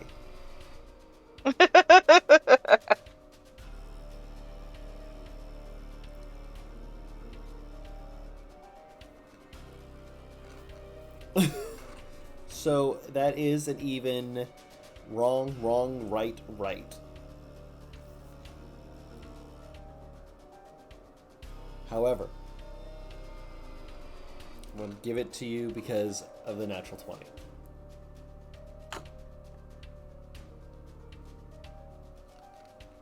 As you continue and move further along,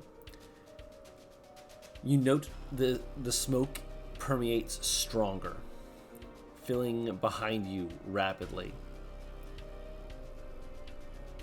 And then there's a moment followed by another moment that is not disturbing, not perturbing, just startling. First, part of the ceiling opens up. And there's this almost this wind gust suction sound that occurs. You can all feel yourselves like having the air like almost sucked upwards and pulling some of your clothes upwards with it for a brief instant before you guys continue running past it. And then there's like this almost this buzzing sound, like a and you can see part of the wall turn almost liquid as it seems to become like almost a wave, slamming down and pooling up before it forms into a wall between you and the creatures.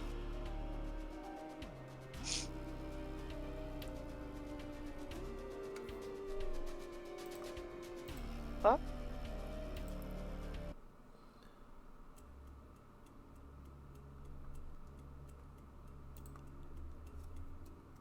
And you watch as it fuses together and pulls, and then there's just this boom, boom, boom, boom, boom, boom of zombies slamming against the other side of this wall. Unlike the silent image, this is real.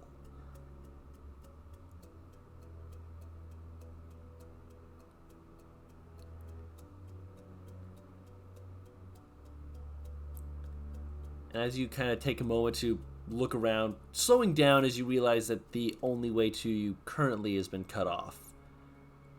And note that across the ground, across the walls, across the ceiling even, there are glowing runes, pulsing faintly, filling the room with a permeating dim light. Do the runes look hostile?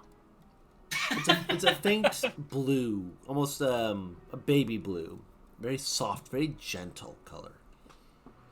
Would I be able to recognize and or read any of this? You would have to make an Arcana check, not offhand, not just glancing around. This is not something you've seen, not in this kind of array before, at least.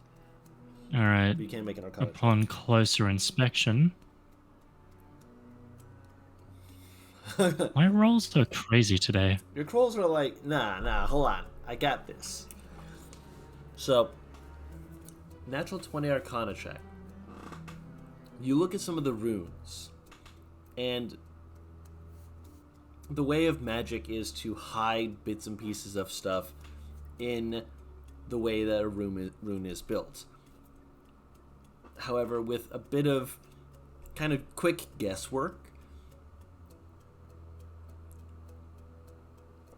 they seem to be measuring runes that are then attached to if this, do this, and if this, do this, if this, do this.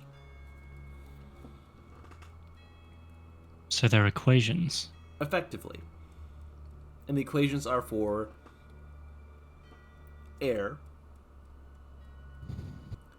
and smoke.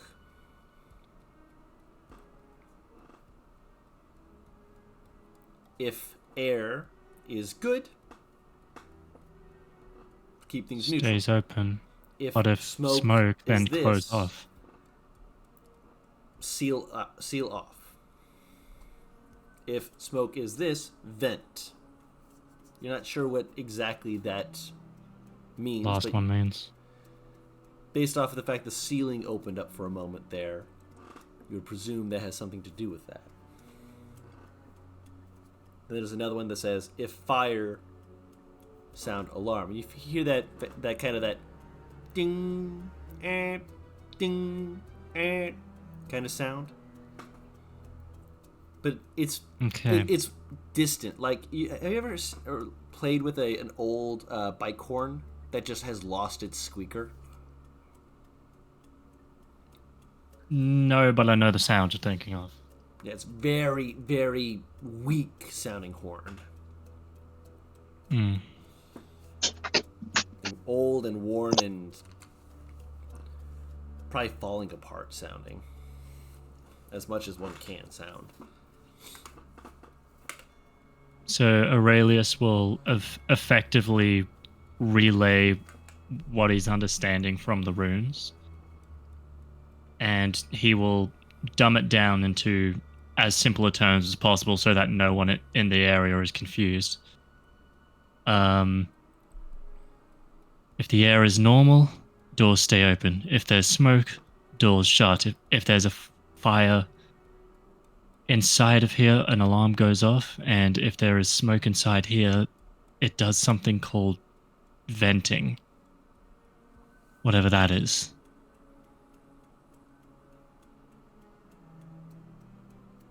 Question is, where are we?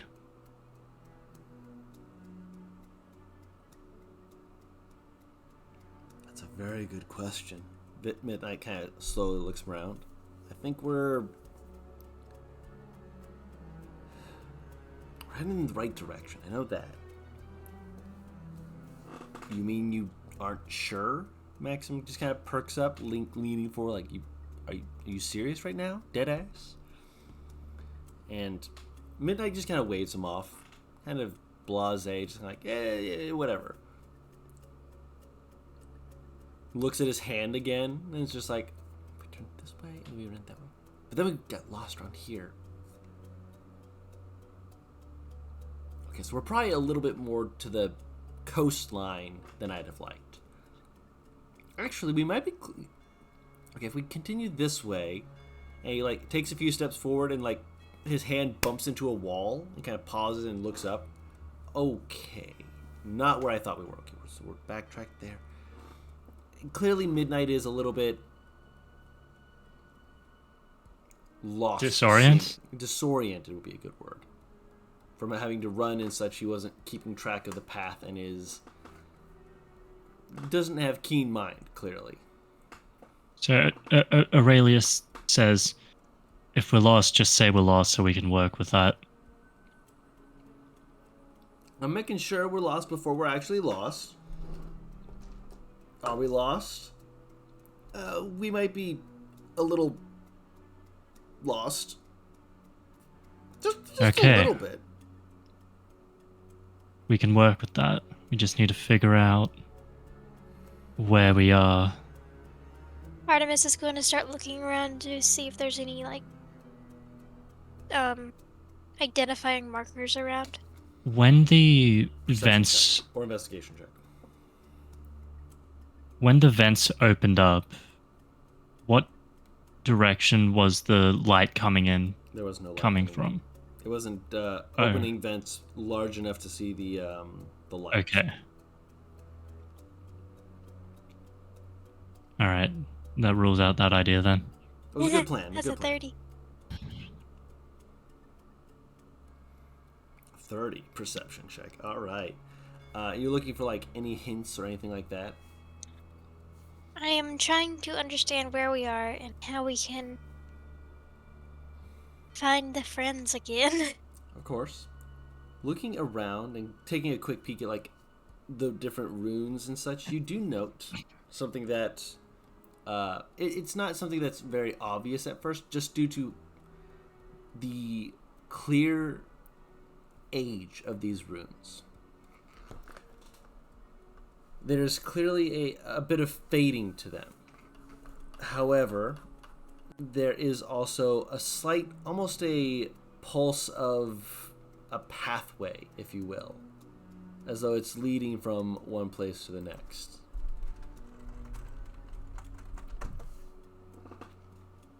As though it's being kind of like the out of character, like safety lights, where it's like trying to guide in a direction, guide in a path. If I were to look at the architecture of this design, would it be, well, for one, would Aurelius know if it had been constructed in the last 500 years, that being recorded history?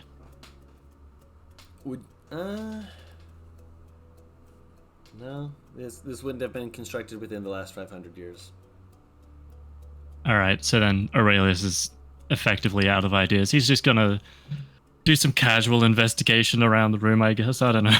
It's still a hallway. There's still hallways going around and the like. Yeah. He's we're in a room that is basically a greenhouse? No, you're still in a hallway. You're still moving in a way that is safer. You were here for the wall closing.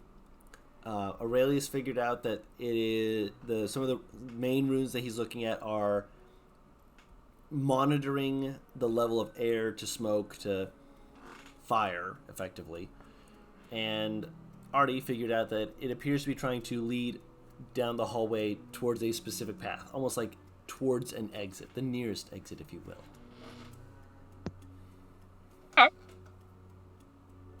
Will we need a way to mark where we're going, or do you think that these glowing lights will stay? The glowing lights look magical, right? Out of character. Say again? The glowing lights look magical, right? Out of character. They're glowing runes, so yes. They're probably gonna stay up for what we need. Okay.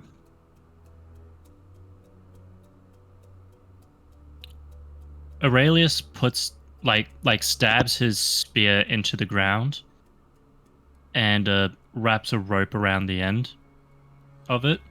Okay. And he's like, there was this old story that I learned about when I was a child.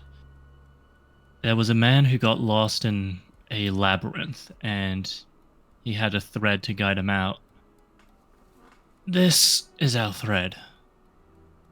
If we get lost, we can always find our way back here and find another path.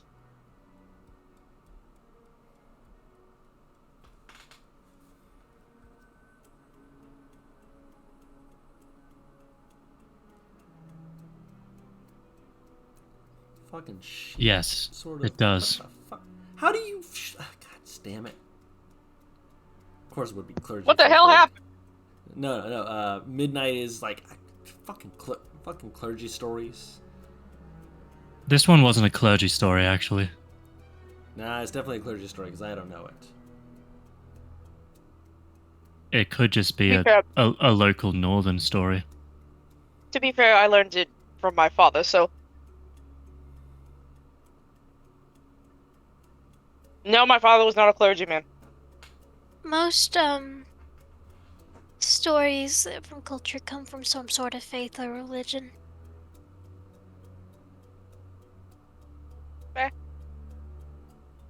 Tell you what, the Minotaurs love that one. Says kinda sarcastically.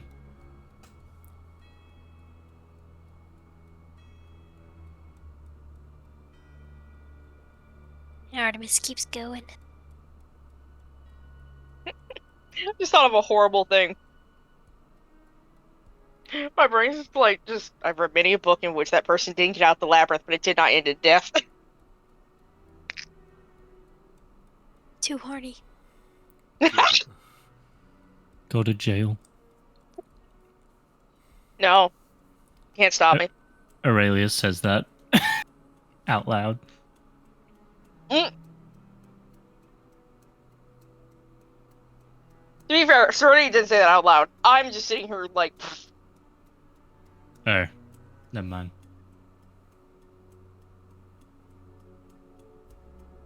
Oh! No! I dropped part of my snousy. Oh no. So, which way are we gonna go? I would think to the closest exit. Alright. Do you follow the lights or you Find the go clip. away from those lights?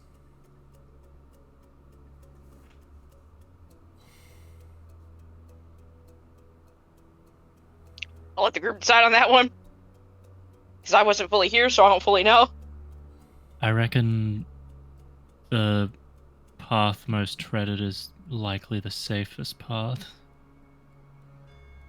Generally, the path most treaded has lights to guide the way. Follow the lights, maybe we find an exit, or maybe we find something else. What stands in the way becomes the way.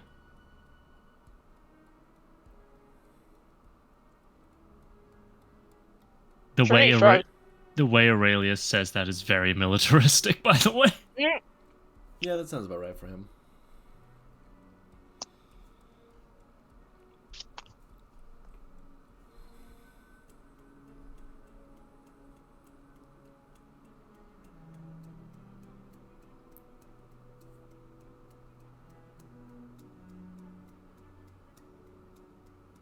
Artemis will waddle behind him. Why are you waddling?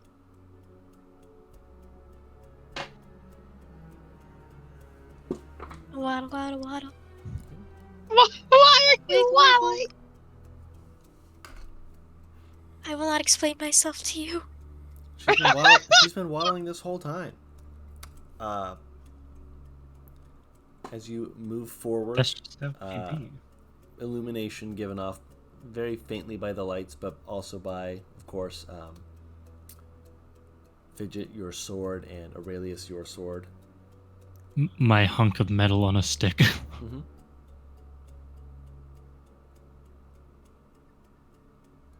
I'll also make a note that I no longer have a spear.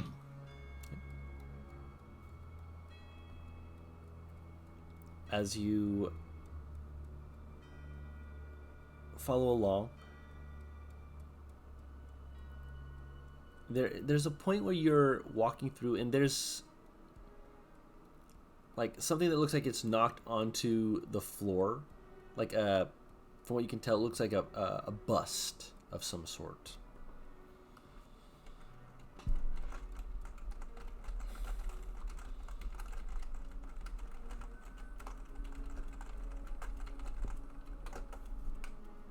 It's just on the floor.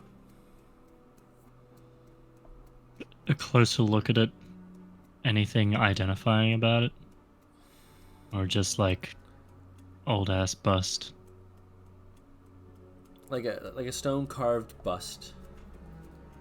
I mean, it looks to be, for the most part, normal looking, but as you're moving past it, it does shift ever so slightly. Like the head turns a bit. Do its eyes move? If you can call it moving. It has no arms or legs or anything. It's just the head just kind of tilting ever so slightly. Aurelius kind of stops and looks back at it.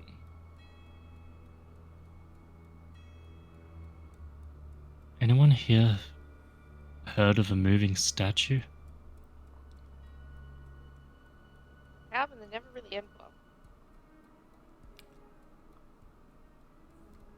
I'm sorry? What was that? What? I'm sorry? What was that? What? I can't understand any of that. I feel like that's the point. Yeah. Something's in the armor, you guys. It's not armor, it's a bust. But something's Artemis there. is gonna start going toward the bust and kind of squat and knock on it. Thank you. I appreciate your attention. Can you turn me over? She'll tilt him. She'll push him over. How long has it been since I've seen people? It's alive. What? I've not seen anything like this. Well, Hello. at least anything on this plane. Technically not from this plane. Technically from this plane. Depends on who you ask. Aurelius crouches down and looks at him. Alright, wise guy, who are you? Hold on. I have to type all this out.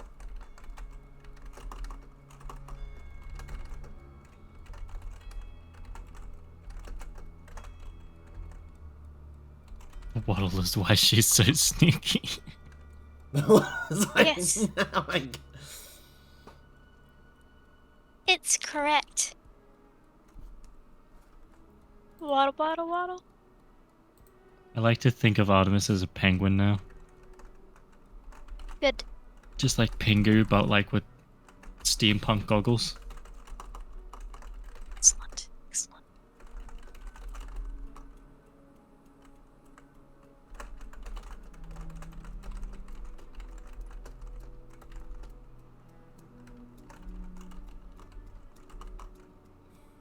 We're half off at 10, exhausted. Understandable.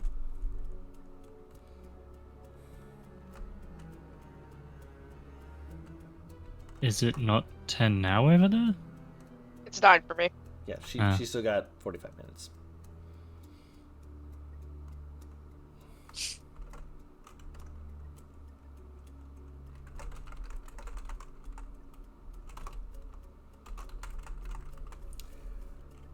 I am the head of Ichabod III of sorry. Corvalin. I keep wanting saying Corvin. It's like, no, Corvalin. Of Corvalin. That's why I had to No. High Mind of the Bowman Estate and second voice to the head of the Coral Companions. I don't know what any of those words are. Alright, short version. Ichabod. Excellent. Did you say a Bowman estate? Yes. She kinda looks back over to Aurelius. Isn't Fidget that Fidget's is name? pale. Picking Just up the kinda- bus. And then looks. And she'll look over at her dad going, "You were telling the truth?"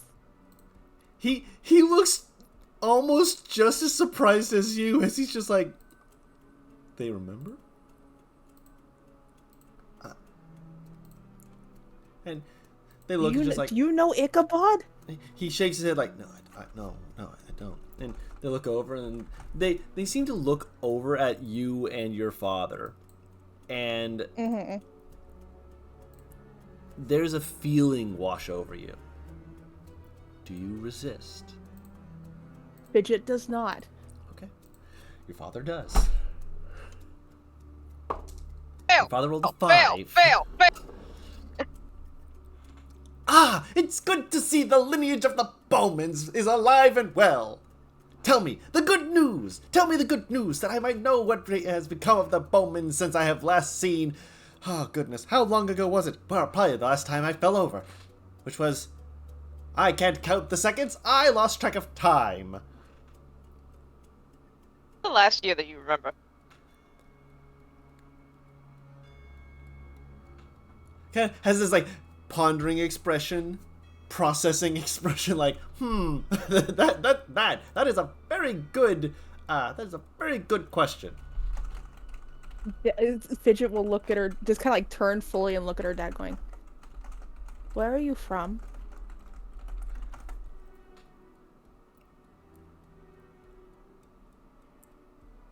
He takes like a half step back, and it is a heavy look of someone who's trying to bring in all of this information. I'm actually going to drag you guys back up to the start so you can see the map again. No, I don't. Oh, No dragging me, how dare you? Bless you. Thank you. Hold Aurelius like hamburger. I tried. You just flipped it around. He just spun like bars. I actually need to pull up a different map for myself, just to remind myself if there is an opening.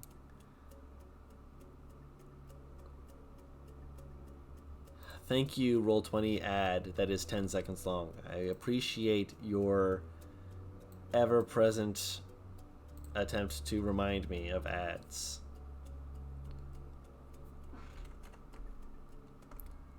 Yeah. Very much a spend money on us kind of thing. Yeah.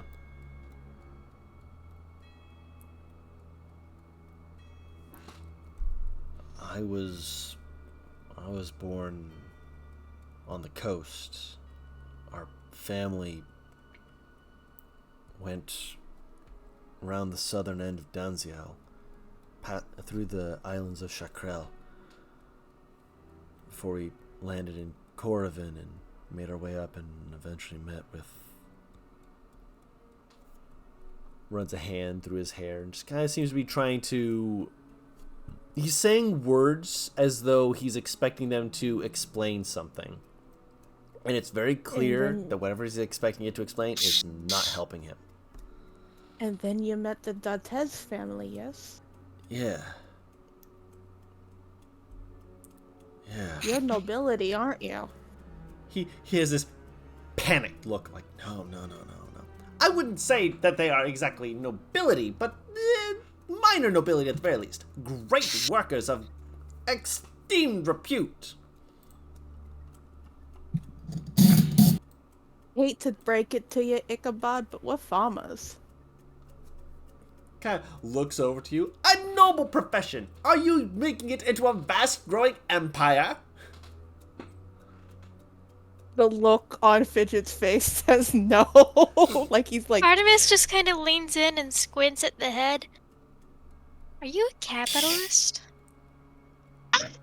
Am I not supposed to be? At the end of the day, really? all that matters to me is money. After all, I am a businessman. I am Ichabod of the third house of Corvalin, high mind of the Bowman estate, and second voice of the head of... What?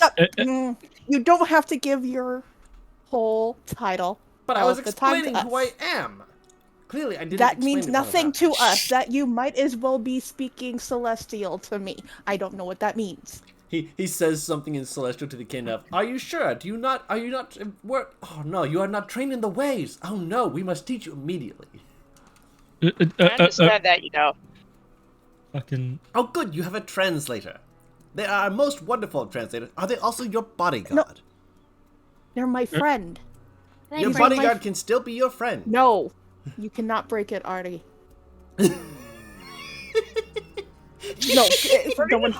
When Fidget says that, It is very obvious that something in her mind has her eye twitching, and she is holding back a lot of anger at the moment. Right.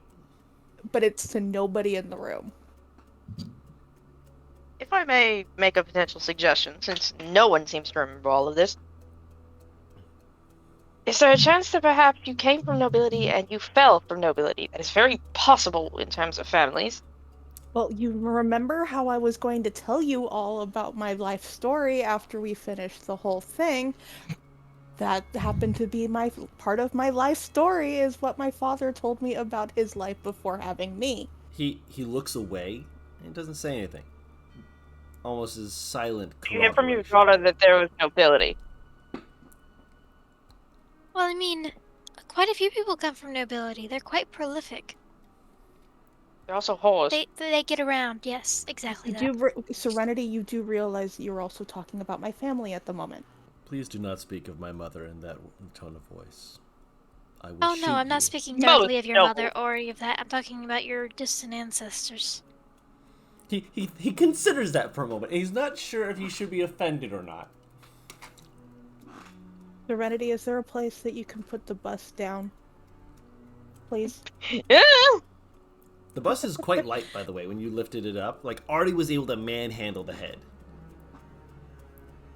And it's not like it's super big. It's like person's head size and with the shoulders. Fidget will move closer to the bus going, when did you end up in Wave Break? He's gonna say where. I can feel it. I'm going to say what, madam? Wave Break? I believe that name has not changed. Aurelius, At least please. It shouldn't have. It is, it was the turning of the tides, during the last lunar eclipse. Can I try to calculate when that was? The last lunar eclipse you all saw was we saw red lunar eclipse. The red sky. Which was Right. too soon. However, that would then give you a chance to figure out what the last one was, which would have been the white lunar eclipse.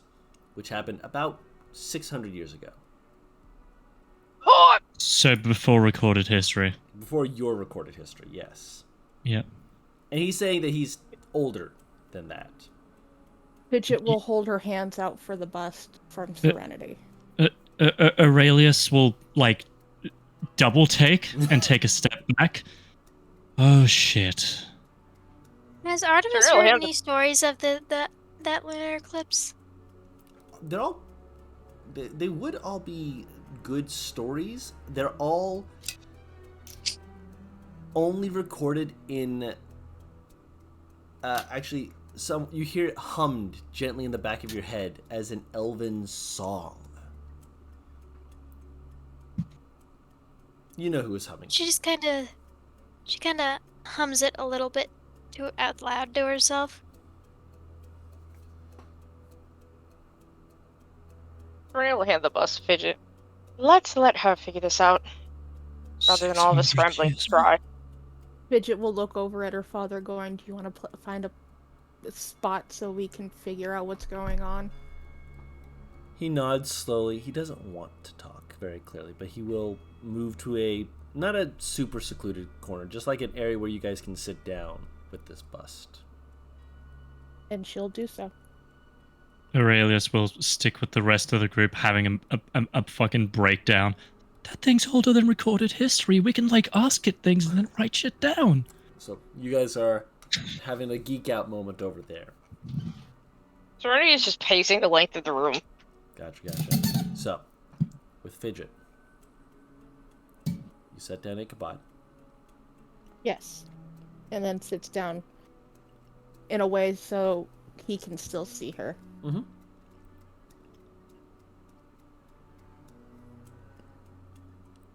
He looks perky and attentive, bright-eyed and bushy-tailed. No tail, though. Only bright eyes. Curious and awaiting discussion. I'm a little, uneducated in the lineage of the Bowman family. Do you think you can give me the abridged version, Ichabod? I could give you the long-form version as well, although you did not ask me for it, so I completely understand, Miss Bowman. The earliest iteration of the Bowman family that is in recorded history was known for having been among the first of their name, Bowmen, archers who fought across great castle walls, generally in accordance with fighting against the great upheavals, of course. Then there was the calamitous collision when the giants and the dragons fought before they had peace brokered between them by the elves. Then there was the bowman who was said to have traveled to the highest peak in the world and shot the heavens and felled a star. Good story, that. I don't actually know if it's true or not. However, they said that is where they found their vast wealth, was through a fallen star that they felled themselves. Of course, that, again, might be more mythos than actual history, but it has educated the names of their folk going down. At one point, they were actually in the royal courts, or at least some of them are. Some of them still might be. Are they still in the royal courts? And Randolph looks to you and has this look of just like, I don't know. I don't know where the rest of my family is. They might be. Shrug. It is the most absolutely ragged, suddenly, like, he pulled at his collar, popped the top button, like, this normal, absolutely, like, well-kept, I am in control, is just, like, he has completely lost his decorum within about the span of 5 minutes. We'll say it's indeterminate if they are or not. It is. You are the ones who found me, and therefore you are the ones who I will once more swear my fealty towards the great house of Borman. Are you still in need of a high mind? What is a high mind? Imagine, if you will, the advisor one who has had a great deal of history, usually to carry about at your waist, to ask for information when is needed. An intellectuary, if you will. Fidget will look at her dad. How were you trying to get your standings back in Corvin by coming after us? He kind of looks down slowly at his hands, runs his thumb across his other thumb, and he just has this... Did Dartez take your title away from you? His eyes kind of slide off to the side. And you remember, that is one of the things about Dartez that is stood out to you. He has been this great looming figure in your life, this ominous presence. You never asked where he was outside of the collective. He was always just Dartez. But if he had a position of high enough nobility to strip away a title,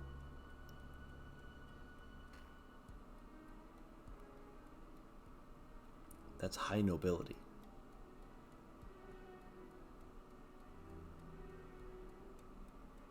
But that would also mean that he likely had to have been the one to give him the title in the first place, because if your family came from Cormundum, to retain their title, he'd have needed a sponsor, someone to vouch that he was of noble lineage. Dartez could have done that.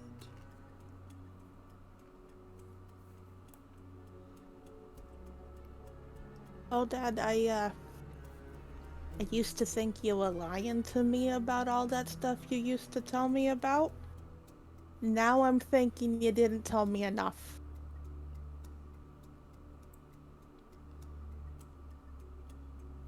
It was the past. It wasn't important anymore. It wasn't important anymore. Ichabod kind of glances over between the two of you, and then after a moment just kind of leans their head back like, this is why you need a high mind. The past is always important, as are the details of it. Having a high mind would have reminded you that leaving the past unattended would cause great stress and strains upon yourself. To not acknowledge your past is to deny part of what has happened to you. Whether or not is who you are today is irrelevant. It happened to you, and you have become someone who you are because of it. Have you not told her of your great exploits? And his head fully looks away. He's told you of a number of them. When he looks away, Fidget turns to Ichabod with the most shit-eating grin on her lips. He hasn't. Do you think you might be able to regale me in his tales? Unfortunately, no. I've been hive mind to the Bowman family, but I have been here for... Kind of goes cross-eyed, and then his eyes go into his skull, shunk, pop back out. I am honestly uncertain. It has been quite some time since I have been around, as I've been kind of buried in the in that dirt, if you will, after a great quaking of the earth, although it might have been after I had been stolen away by bandits. That was a most unfortunate circumstance. I'm sure that the Bowman family was simply ensuring that they took the time. No. Fidget will just turn a little bit to look at Midnight and just into the spies murmur to only him. Going, the collective stole from my fucking family? Look, this is a first for me too. I'm just as confused.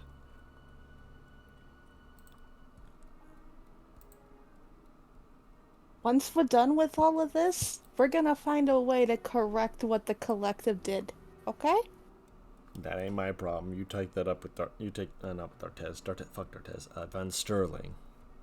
Not Iceberg. Van Iceberg can go suck on ice. Look, Fidget is giving Midnight is pure vitriol. She is so mad right now with all the everything coming into, and then she'll look forward at Ichabod going, "Those bandits, unfortunately, are who I work for nowadays." Huh. Well, I suppose you have managed to rope yourself into their company and are looking to use them for your greater benefit. Let's go with that. You can tell they're very optimistic. Mm-hmm.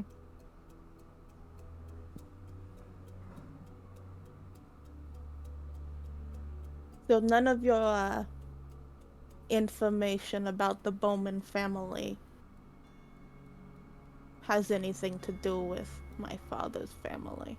Okay. Not directly. Is there another family besides the Dantes family that was close to the Bowman? Not in the years that I was around to be the High Mind. Yes.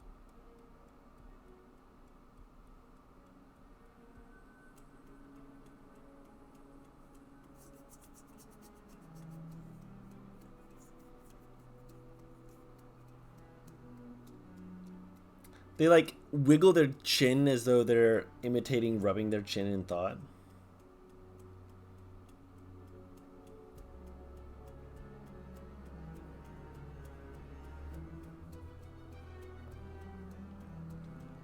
What year is it? What was that? Your microphone didn't. What say all of year it. is it? What year is it again on a character? Boop. 563 AF. Kind of wiggles their head around like, what the fuck? AF? After forgetting.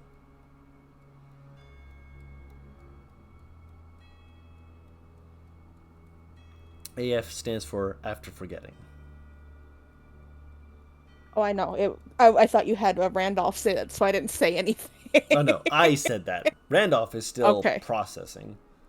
Okay, that's why I wasn't saying anything, is I thought it was you had Randolph saying it. AF stands for after forgetting. Huh. I wonder what was forgotten. I suppose that is still a good thing. I pauses, completely cuts off for a second. You can almost hear the window sound of doon doon doon doon, bum bum bum bum bum, as their head kind of tilts back, eyes roll back for a second, then roll back around 360, and then just kind of lean forward. 100, you said. 563 AF, yes.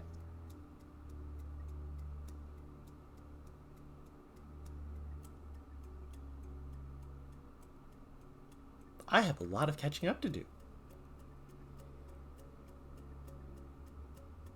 We'll get you out of this tunnels. I would greatly appreciate that. I've missed the sun. I don't know the passage of time very well without it. I've tried counting the seconds, but I got bored. Do you understand how unintellectually stimulating math is? Oh, again, I'll take your word for it. Unless it's about money, in which case I can understand math implicitly well. Oh, I should have turned Now in I money. might understand. Now I might understand why the collective has them.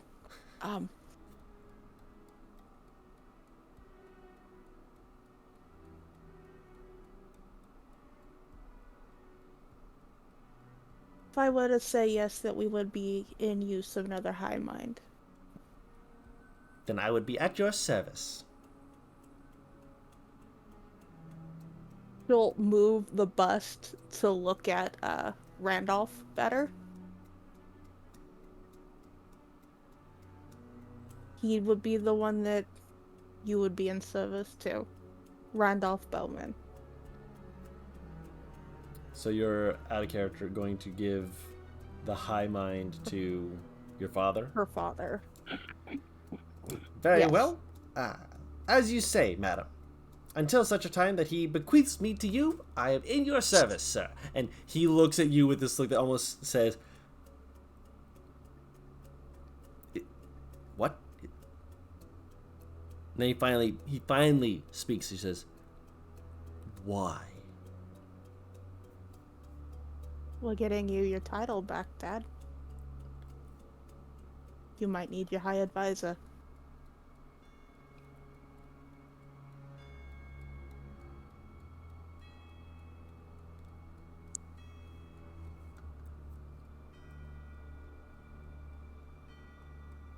I'm quiet because I need to figure out how he's going to process this. If you know of any other families, Dad, that aunts like Dantes that were close to yours, be very helpful right now as a sponsor.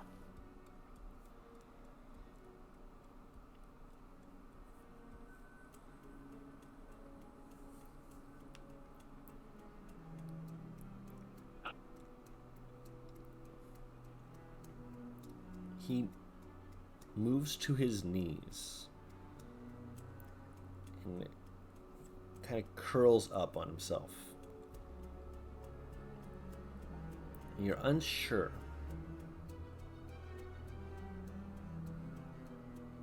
You're unsure whether or not you would consider what he is doing to be prostrating himself or hiding tears. You've never known your father to cry, though. This is true.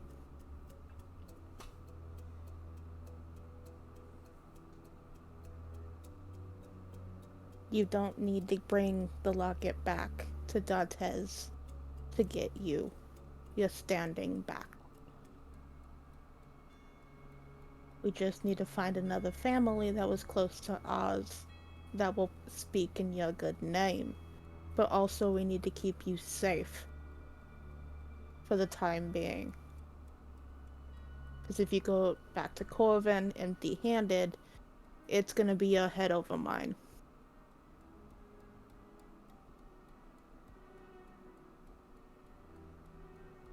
I think it's time for you to meet Von Sterling.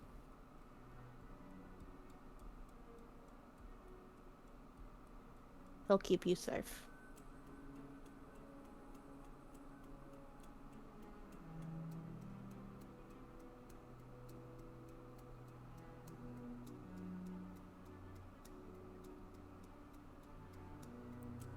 And at that point, she moves to put a hand on his back. He slowly uncurls.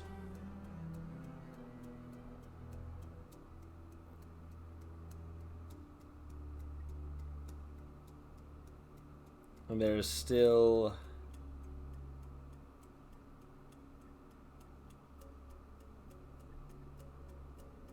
a processing to him.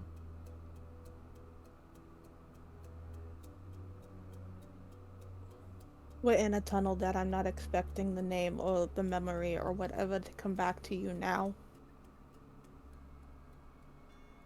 There are resources that I can get you in touch with that will help you find the information you need.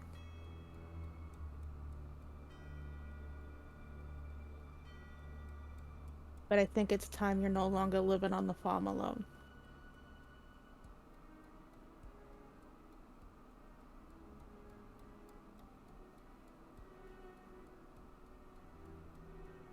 And I'll make sure that eyes are out for Ma, so she knows where you're at as well.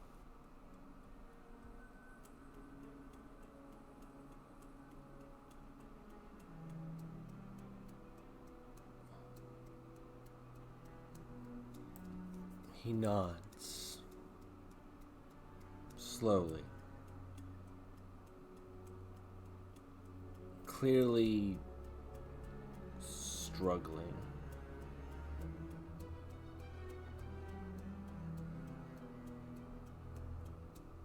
I grew up after I left home. And though I might not remember times at home the greatest, you did in fact do what you knew how to do to take care of me. It is my turn to take care of you.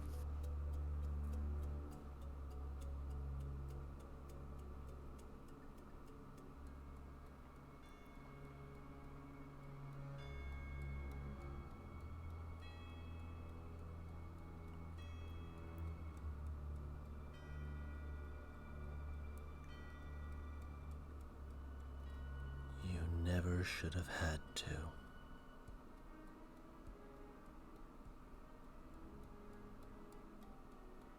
But I did. I am, and I'd do it again in a heartbeat.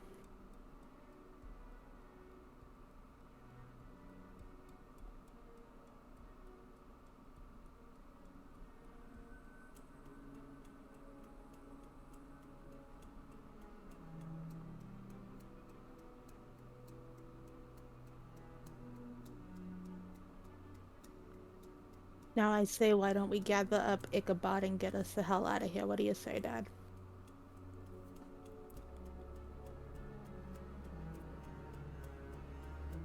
He very slowly scoops up Ichabod.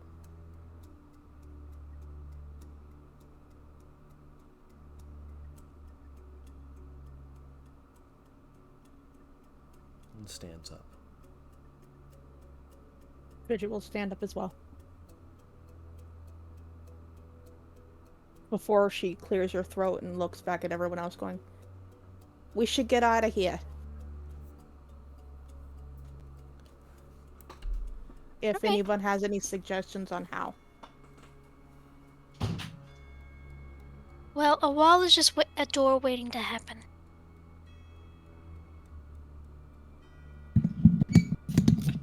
I'm pretty sure that's not how that works.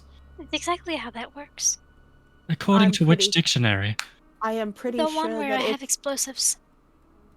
you also have a barbarian who I'm pretty sure would be happy to use his axe. Ain't that right, big guy? Yes. Not on stone. Stone bad. Still use. Well, I'd offer to light a torch and follow where the Your fucking the I hate- runes. not just the runes.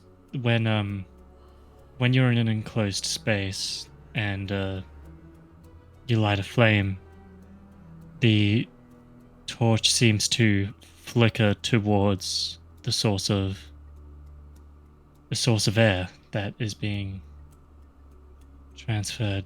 Generally speaking, that is the direction of a potential exit.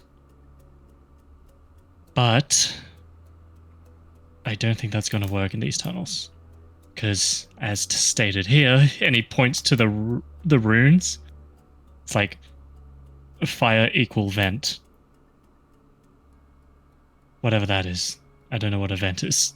Do the runes say anything about a close exit, or is it only about the fire? Make an investigation check. Alright.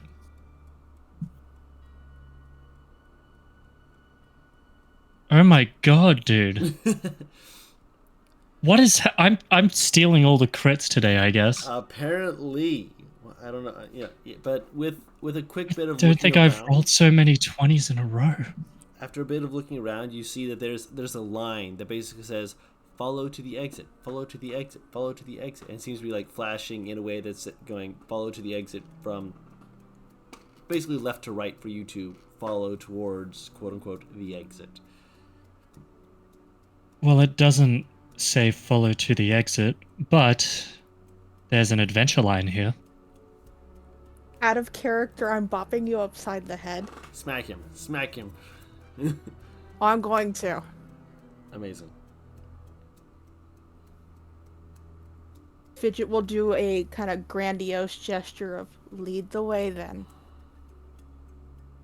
Aurelius will do a light bow in response and just keep going. Very much a yes, your grace type thing. It's the same shit that it was doing to Serenity that one time. Mm-hmm.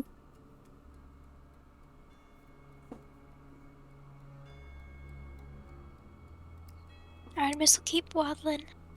Waddle, waddle, waddle. And she waddle Fidget will away. stay close. Hmm? Fidget will stay close to her father. All right.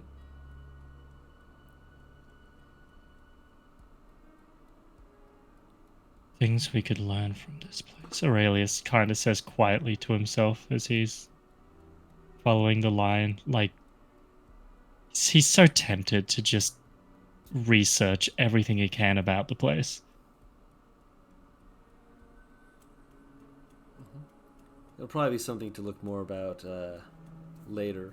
Another time. Another time, yes. Yeah, he's aware of that, but like the way he's looking at everything in awe. It shows a kind of more scholarly side to him.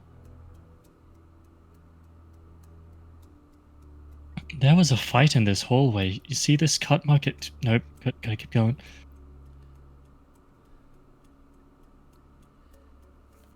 In this, it does look like there was a battle that did occur here. Either that or some event, some thing happened.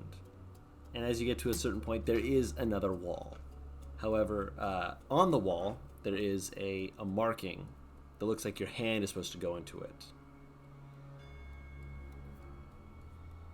Like your palm. You press your palm against it. Aurelius looks at it. And he thinks for a moment. And then he looks back to Fidget and gestures towards the thing. The talking head mentioned your name. I don't want to touch it in case it has some kind of... He does the fucking wiggly hands that Fidget does. When you do the wiggly hands, Fidget grabs his wrist and shoves it into the palm print.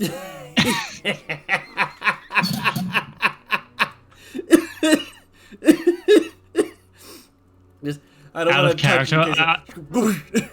Shit. See in my head, I'm imagining it as like a DNA scan, but like magic, knowing that it's the like Bowman clan thing. No, it was. But the it's bust so is the only funny. thing from the Bowman. Correct. Yeah, but like, what if the door has some identification? So you place his hand on the door, and Yes. as soon as your hand touches it, there's a glow that emanates from it. Do you keep his hand pushed on there for a moment? Yes. Okay, so do you resist, Aurelius?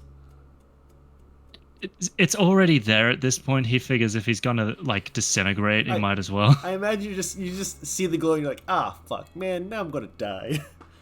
Yeah, he's not even scared of it. He sees the thing glowing and he just looks at Fidget in the eyes and he's just like, he doesn't say it, but it's the look of, if I die, it's your fault. The moment it starts glowing, Fidget's hand on his wrist tightens just a bit to keep it there. and it just stares right back at him. I'm just imagining just the most gremlin energy between the two of you. Like, yeah, you're gonna do this. You don't have a choice in the matter no more. I mean, if you see the pictures down the bottom of the screen, it just looks like brother and sister bickering over opening a fucking door. Effectively, yeah. It's hilarious. The glow covers the wall, and after a moment, there is a a pair of symbols that appear above your palm in Celestial. And it says very simply, life acknowledged. So Renee will translate it. And the wall in front of you pulls back. Again, very liquid-like, as it just pools and pulls away, revealing a passageway. Likely why no one knew about Ichabod being down here for so long. Fidget will let go of Aurelius's wrist finally and look up at him going, only the bust is part of my family. We ain't from around this area. Aurelius looks at his hand. Life acknowledged. Fidget starts walking with her dad, kind of going, and if you had disintegrated, it would have been a worthy sacrifice. Tank is laughing uproariously. Life and slapping you on the back gently. You just hear Serena go, "That's fucked up," as she falls after. Aurelius looks up to. I assume everyone else is just kind of walking forward, and he's just like bragging him at this point because he's existential crisising. He's like, life acknowledged. Life yes, acknowledged. you are alive. You are alive. No, I am not. And he just starts dramatically. Like, it's very obvious he's being a bit of a dick now. He had his existential crisis. Now he's over it for the moment. He'll get back into it. He's like, I'm not alive. I am merely a shell of who I was.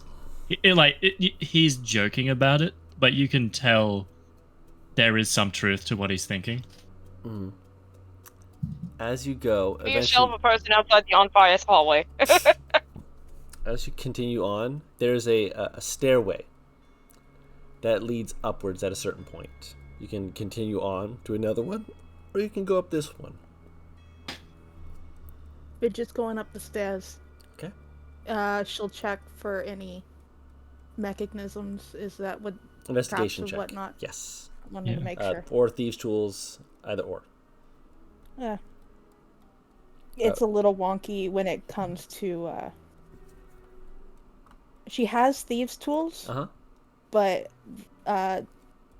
D&D Beyond doesn't let me roll my thieves' tools. Okay. You can roll it on here if you need.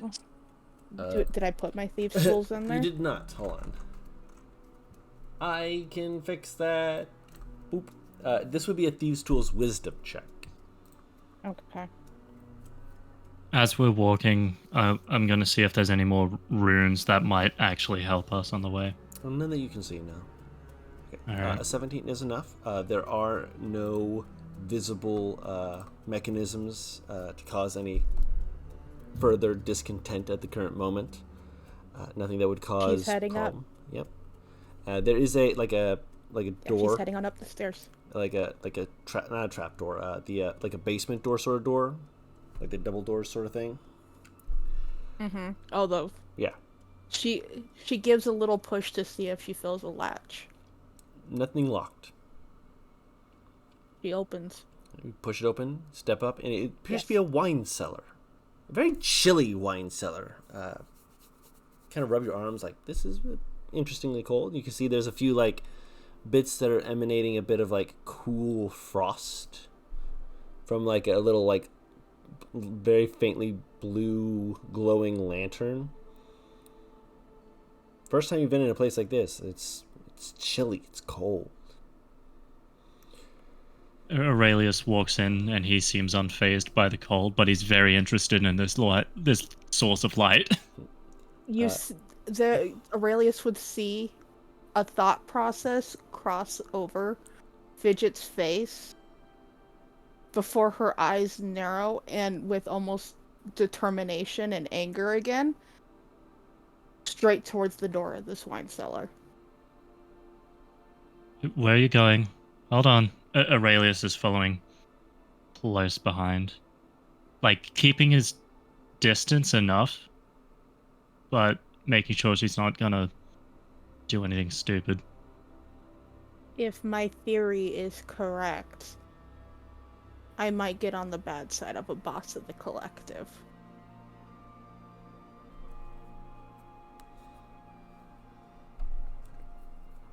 You see a stairway leading up.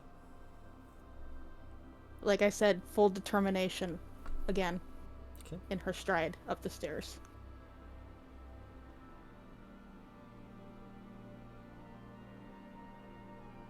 Brother's right behind.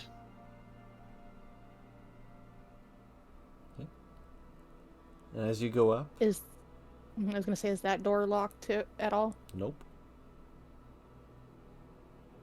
Doesn't even break a stride as she just walks through the door. Walk through the door. You enter what appears to be it's adjacent to a sitting room. Very large, open space, dark decor, a number of little trinkets here and there, as well as a very faintly lit lantern that has a very cute little penguin shape to it. And sitting next to it, reading a book, pipe in their mouth, looking up as you enter, Iceberg leans forward as they gently close their book, looking outside as the sun is setting in the distance, with a look of vaguely befuddled amusement. Well now. I survived. You survived. I suppose... You didn't answer Von Sterling, did you? No. I didn't believe him until Mayor showed up about just before the hour. I sent a message back eventually, but you survived anyway. I suppose, kind of sets his pipe to the side, first thing to do would be to congratulate you. And the second would be to offer you accommodations. It's been a long day for you, I take it. Would you like a soft bed to sleep in? I also say that my compatriots can have their run of that fucking wine cellar for not answering soon enough. 1 barrel. And that's saying the whole barrel, not a small flask or flagon. I'm saying the whole butler. She kind of like tilts her head back, her eyes still on him, but just like over her shoulder going, "You heard him, Tank." You hear scrape, scrape. As he's just immediately pulling it up the stairs like, yeah! I need help with this fucker. You push it. Aurelius looks back and is like, careful. Yeah. As you carry it up and look back to Iceberg, who watches the two of you carrying it towards probably a dining room area. As he just kind of watches for a moment, looks back. I mean it when I say congratulations and welcome back, Fidget. You. I'm no longer a hammer, by the way. Oh, you got promoted. Well, that's not for me to say. I'm not your boss, but... No, but you will respect me as the Whisper I am now.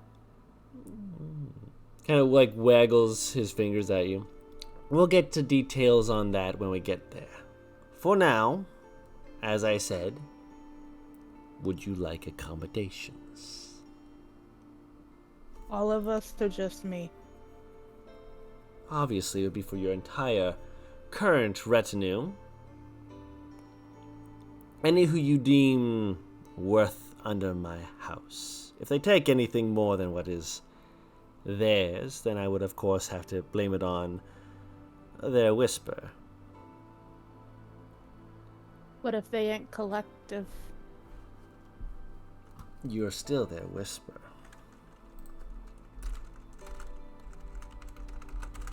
Which way to the rooms?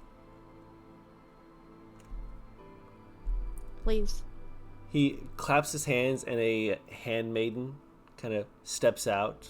And you didn't see them there. They just kind of step out from a shadow. He motions for them to escort you. Fidget will start moving forward before looking back at Iceberg, kind of with, again, a shit-eating grin, kind of going, "Sorry about your warehouse, but you didn't answer soon enough."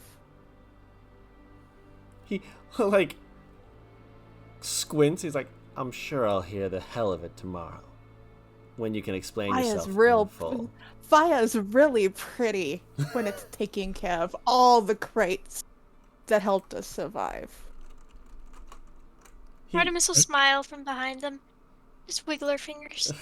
Pretty sure I heard a few crashes and bangs on the way out. He just shakes his head at you all. But yeah, Fidget will lead the group to get them to soft beds where we can finally sleep. It's been a long. Aurelius hard doesn't time. even make it to the bed. He just fucking collapses onto the floor. Finally. Artemis is going to resume trying to put the book back together in the correct order in a corner of the room. It's like she probably took the pillows off of one of the beds and like made like a corner of them around her. There's like a lot of pillows on some of these beds. Like, Yeah, fancy. so she just made herself a very comfy corner and is working on the book. All right. As soon as Fidget gets into the room, takes off her weapons and her cloak, she just face plants into the pillow, onto the bed. Super Just soft. And you are all, after all of this has happened, obviously there's still undead in the city. There's still things going on. However, That's the city guard's problem now. that's now the city guard's problem. Girl. That will be a question for the morning, when you can ask Gadai. But a question for you all is, how do you all feel? like we finished a very big arc and deserve something for it. That's meta as fuck, dude. I was gonna say Aurelius's No, fucking you. muscles. You, Zark. It's us. He was Oh, asking us. people, That's why I yes. said. That's why I said Oh. I think we deserve something for the long arc so far. You do indeed level up. Well, I continue to feel sweat Fair enough. all over my body because it's getting into the hotter months, and the city I live in is pretty humid, No fun. so it's gonna be fucking great. Oh yeah. Hey Paris, you might want to roll a con save for tummy cramps. But would you like to say what you were wanting to? No. I love you too. Me? Them? No. I said. You. I said, I do agree. You do level up, Okay. as you fucking deserve. It got a little Noisy. I understand. Mm-hmm. Paris heard. Paris was like, "I'm on it." Rolls dice. She's been waiting to hear the words "level up." So you are now all level 8. And we'll be able to play around with that a little bit. I've been wanting this for months. And now, Adorable. And now, for Aurelius those who are is- watching, thank you all so much for watching with us. We greatly appreciate the time that you give to watching these episodes. It is just absolutely fantastic. We are almost a full year's worth of content into this, 52 weeks nearly. We're at 48 now, and it's just mind-boggling how far we've gone. And I'm just greatly appreciative and grateful for you guys, obviously, and for anyone who watches these. It's really great to have you guys show up, even if you're just poking your head in like, we're just here to have background noise. It's just great. We do try and stream these on twitch.tv/WhatTeamComp, my channel. On Mondays around 8 p.m. Eastern Standard Time is when we attempt to start. Sometimes stuff happens, but we do our best to try and work with what we've got. We do then post these on my channel again, on YouTube, Uncommon Guru. I do try and put these under the tag Cormundum Chaos in order to have them be more easily found, so that people can watch them all. And they are all put into their own little playlist for people to be able to access them all. I'm grateful that you've been here with us. I hope you all are having a fantastic day, week, month, year. And until next time, we are WhatTeamComp, and we'll see you all later. Bye-bye!